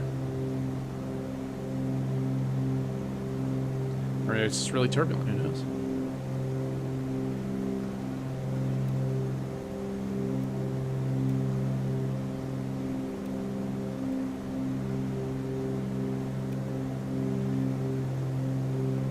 Either way, we're up here at 14,000 feet. We'll go ahead and bug this heading. And we go. Altitude hold. Heading hold.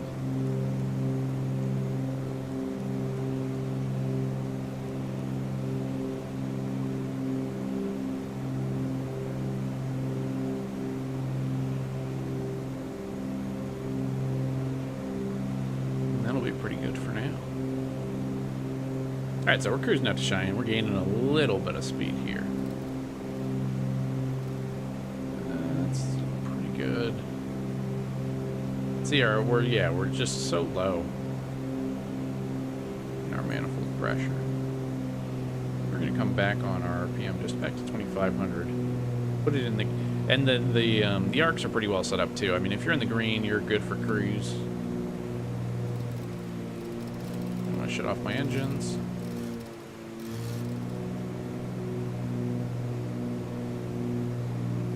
One thing we can try. Low pumps will probably help a little bit.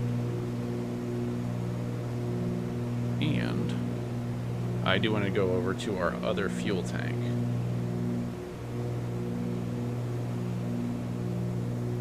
This is Delta 8346, just left Continental Airport, maintaining a heading of 3,000.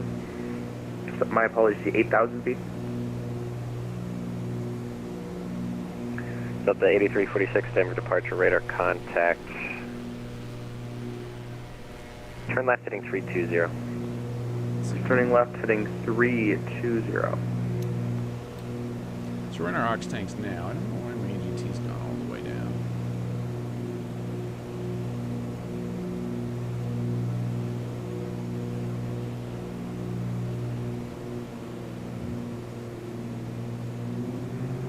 Yikes, yeah, so we're starting to lose engines. Approach. Good evening. Frontier Flight I'm going to go ahead and descend a little bit. This is not very on base comfortable. for runway 35 left, information Delta. Frontier 607, you said you were on base for 35 left? We don't want to just nose over too Affirm. bad. 607. You okay with the visual? I am. 607. So you can really, so that must be the Frontier engines going. 607, You roger, can really Denver feel that approach. when that happens. Turn right heading 320 to join final As clear it visual should. approach runway 35 left. Right 320. Clear for the visual approach, runway 35 left. As it Frontier should. Flight 607. Got a little bit of United activity. 1842, short final for runway. Forgot what we're on. Looks like you're lined up for 35 left. United 1842, runway 35 left, clear to land, wind 320 at 7. So obviously, I need to Time read more about clear to this. land, United 1842. Delta 8346, climb, maintain flight level 230.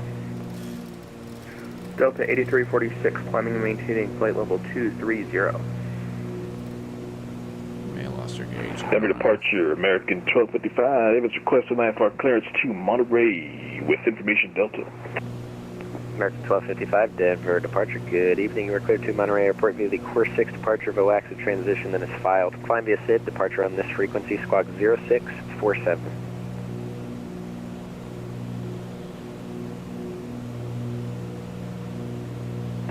Cleared via the course 6 departure. Climb via SID, squawk 0647. I forget what the transition is. Give me 1 second. It's the VOAXA. But American 1255, reback is correct. Give me a call when you're ready for push and start. You can expect 25 for departure today. Okay, we'll give you a call in just a couple minutes.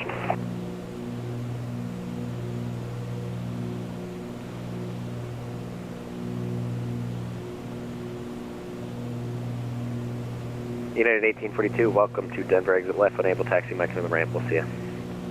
Mike to the ramp, United 1842. Frontier 607, wind 320 at 7, runway 35 left, clear to land. About Runway 30 35 miles from left, the clear to airport land. now. Frontier Flight 607. Thank you. We'll keep it coming on downhill. Cheyenne is an altitude.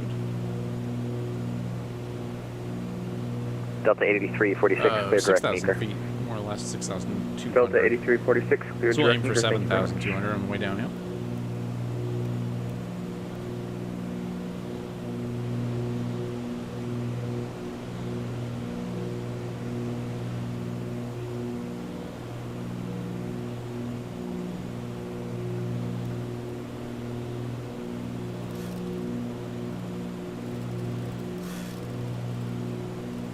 I'm seeing a lot of empty bars on my engine.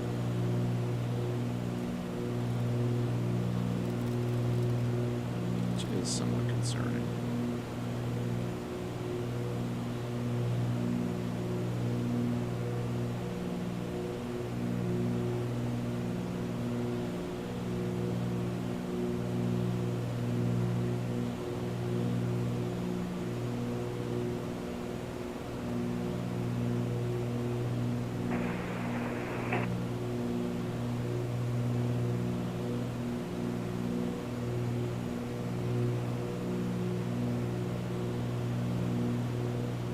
So yeah, again, I need to read more about the engine parameters, but it's fun because there's a lot of stuff you can actually get into, and that's always a good thing with even with a general aviation plane, because these tend to be kind of fairly simple, straightforward.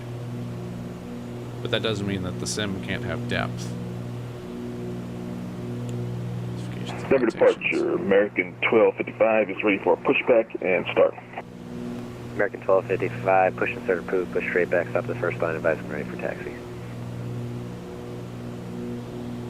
With advisor and ready for taxi, American 1255. These are temperatures. It must just be cold.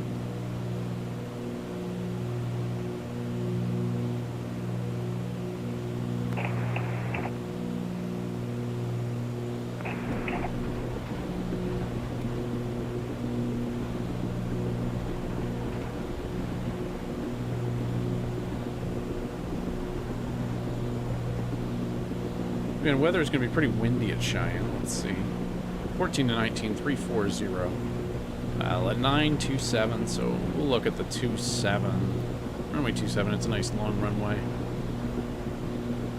Okay, CYS.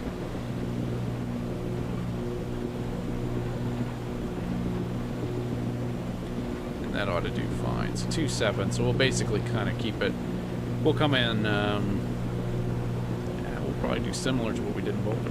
Delta 8346, Denver Center is offline. Radar services terminated, frequency changes approved. Have a good one. Delta 8346, frequency change approved. Thank you very much.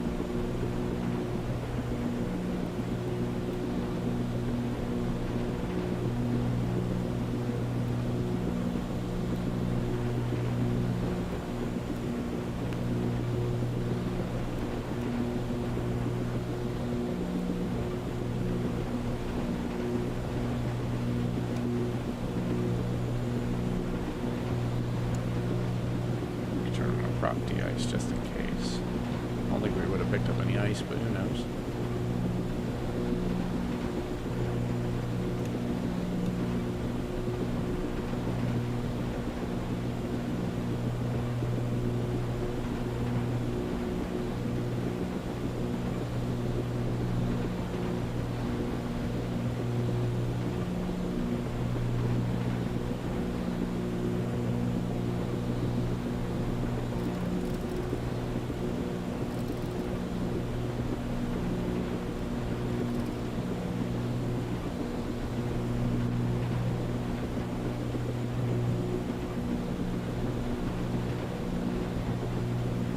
All right, 15 miles to Cheyenne, Wyoming. Leaving the Rocky Mountains behind us for now. We're going to come in on runway 27. And try not to just slam it into the ground too bad, at least.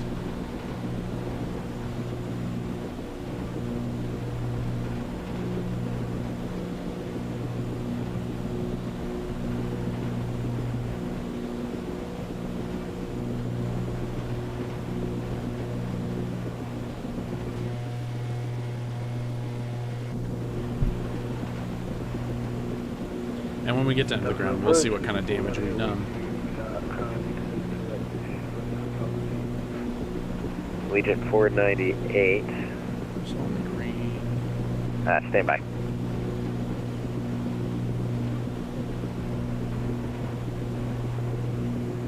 Legion 498 Denver approach. Good evening, Squawk 0631. Squawk 0631, Legion 498. Just to keep us coming down here kind of steady, I am going to go ahead and put us down here. Now in -6, and just try to hold the heading.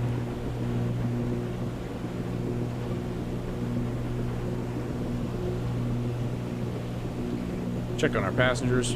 Comfort's still pretty high. That's good.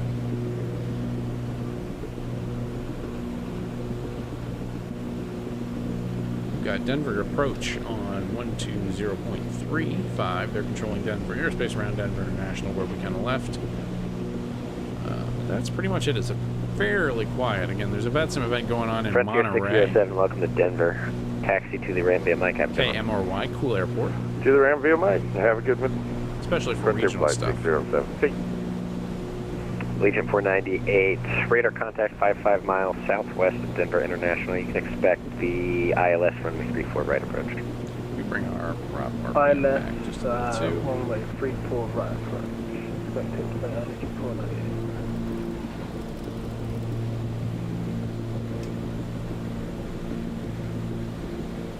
Keep that a little rich a peak. And keep on trucking.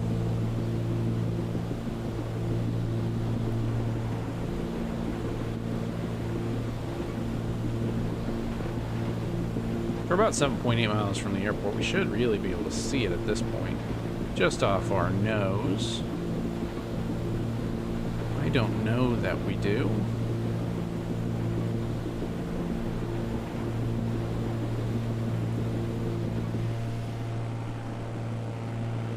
Let's see where it is relative to the city.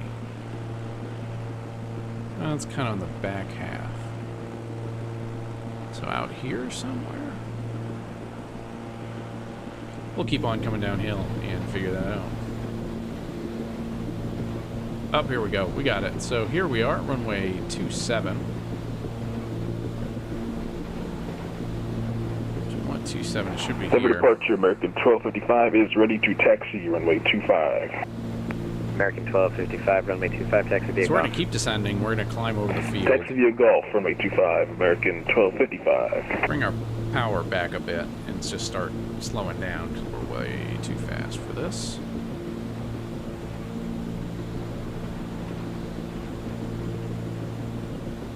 So we'll basically fly over the field and then, let's see, we'll probably come left and then right. We'll do a little loop, kind of descend out here a little bit, and then come in, do a right traffic for 27.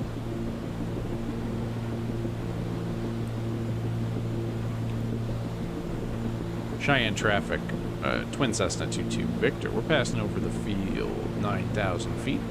We're going to descend it down to 7,000 feet. And we're going to enter a right traffic for runway 27, full stop landing, Cheyenne. Now, in real life, this is a towered airport, but no, top-down control. We don't have anyone above us, so if center were to log on, we'd need clear clearance to land.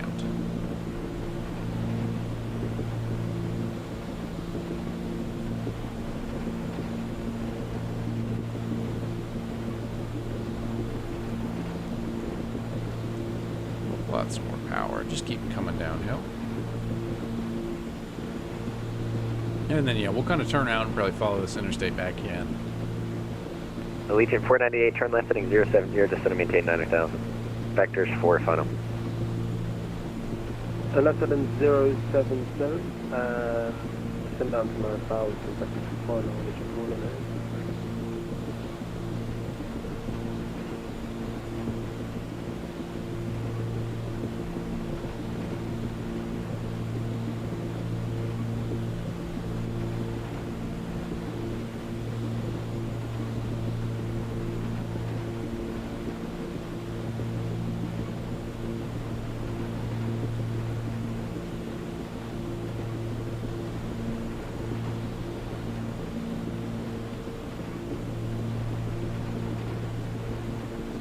This is probably the second time we've overshot the airport a little bit in this airplane, which is alright. Again, Cheyenne is at an elevation of about 6,100, so 7,100 is what we're going to go for. We're at 7,000 now, so we'll start bringing it back up. In fact, I'm going to take control.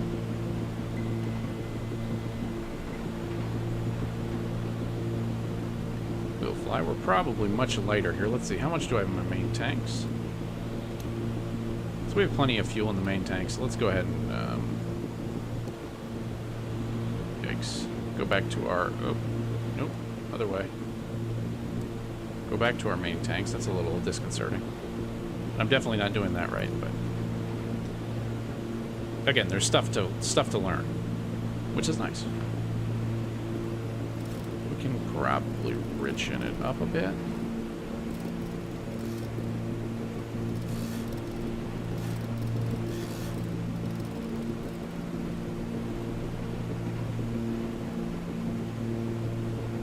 And yeah, we'll bring the power back in a little bit too. We'll leave props as it is for now. And last thing, I'm going to pull this off GPS, and I'm going to bug a heading of 27. That's what we said. For the runway. Denver departure, American 1255, holding short runway 25 on Gulf. American 1255, wind 320 at 7 RNF. So here's the interstate, there's the airport. Good for takeoff, runway 25, American 1255. And yeah, we're about perpendicular to it now. So let's keep the power in. Legion 498, turn left heading 040. And we'll make kind of a Left wide heading base. 040, Legion 498. 427. Oops, yikes, I hit the trim axis. Oops. Oops.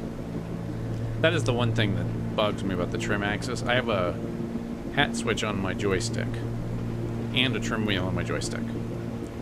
But if I hit the axis, it saves where that axis position is. It doesn't go off what the actual airplane axis is. So that'll happen if you hit the trim wheel. Alright, let's turn downwind now. Cheyenne traffic. Twin Cessna 22 Victor. We're at 7,800 feet. Turn right downwind. Full stop to land runway 27. Cheyenne traffic.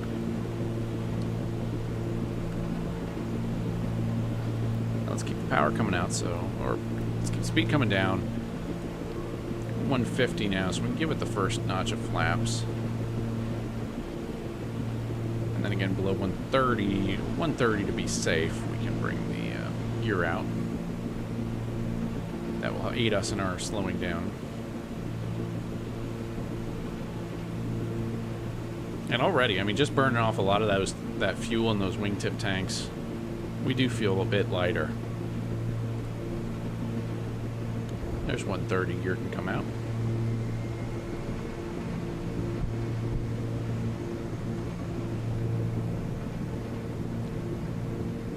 Legion 498, 17 miles from core, turn left heading 020, maintain 9,000 until established on the localizer. Cleared ILS runway 34, right approach. Left heading 020, maintain 9,000 and... We'll just keep gradually coming on downhill. Legion 498.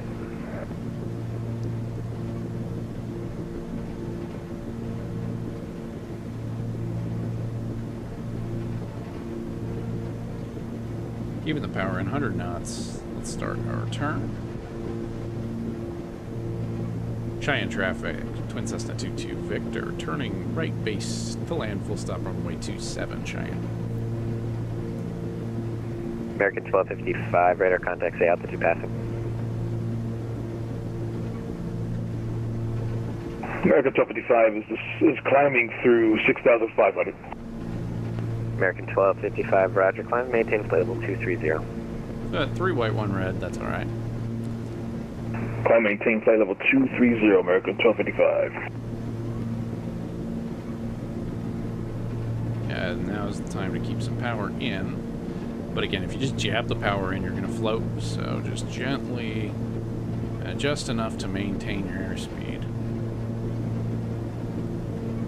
And again, we don't want big, messy adjustments. We want to just keep it simple.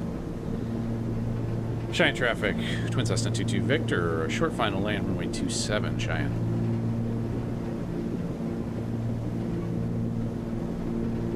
A little high, we can keep it coming downhill. And we do have a bit of a crosswind coming from the right. Legion 498, we are catch the localizer.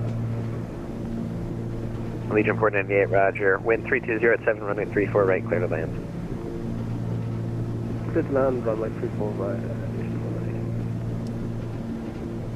498. Alright, that's 1 red. 100 knots, a little fast.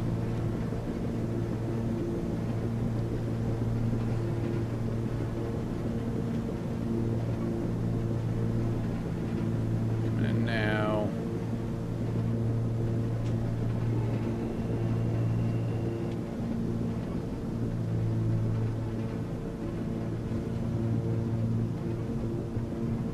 one still didn't feel great,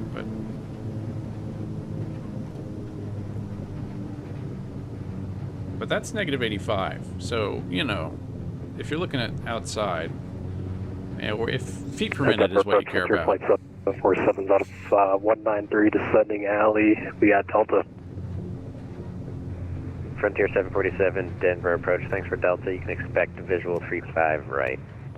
35 right, Frontier 747. Frontier 747, can you recycle transponder to squawk 4752 for me? Yeah, 4752, Frontier 747. We're squawking that right now. Frontier 747, my apologies. That's yeah, I've read what you're squawking. Can you squawk 0632? Yeah, 0632 for your Frontier Flight 747. Sorry about that, thank you. Frontier 747, radar contact 50 miles northwest, or correction, northeast of Denver International. Frontier 747.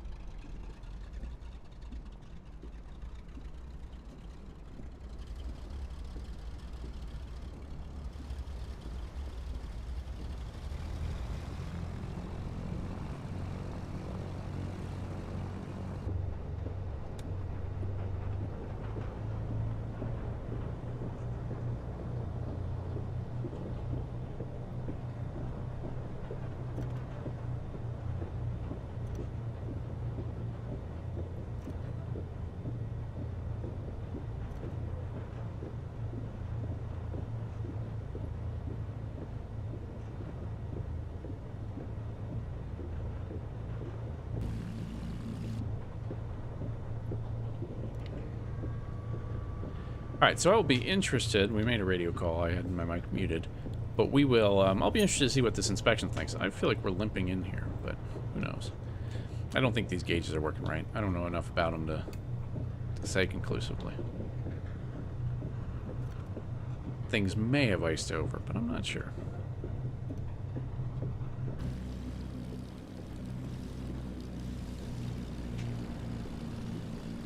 Oops. Yeah, here we are. Yeah.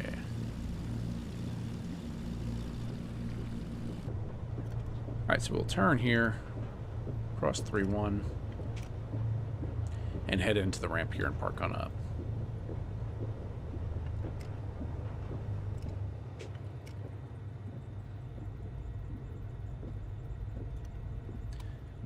So let's get our guide up and see. Trouble or for shutdown.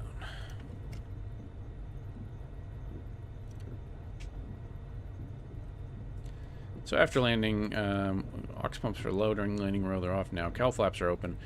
Wing flaps are up.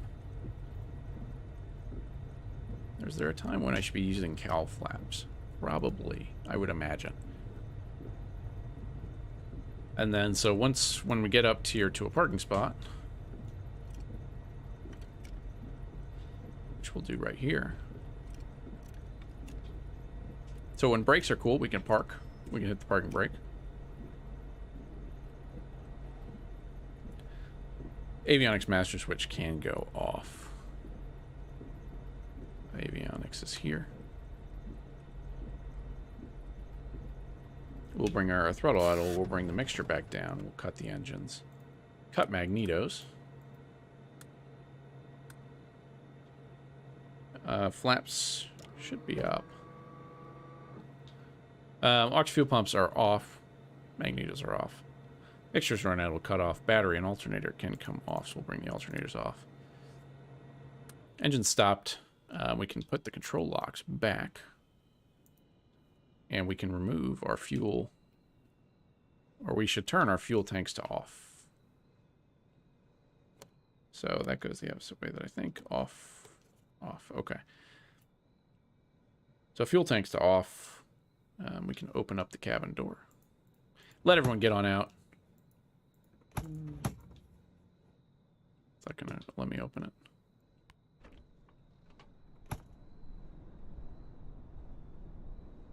And control locks and everything can go on.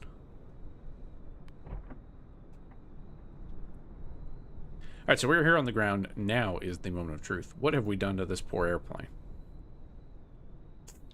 So the oil supply is bad, and our cylinders are bad. Well, that's not very good.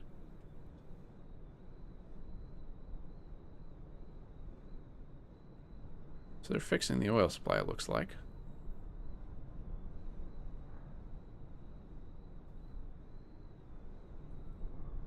So we must have had a cylinder failure. I'd have to look at what that means.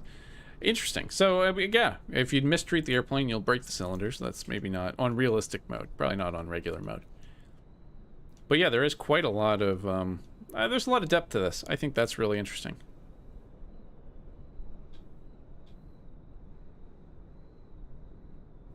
I think that is very interesting. They're still working. So anyway, yeah. Just a bit of puttering around in the Milviz Cessna 310R. It's a fun plane, really good GA plane. If you're looking for, I think, the most complete GA airplane simulation out there on the market today. Obviously, no expert, but there's a lot to dig into. This plane could be a good series. Who knows? But really fun, especially I think if you want to learn more about how these airplanes work. That's kind of the interesting thing for me. So, thanks for coming along, everybody. I think that's going to do it for tonight. If you have any ideas for other things, or questions, comments, drop them in the comments section below. And as always, thanks for coming along. It's been a good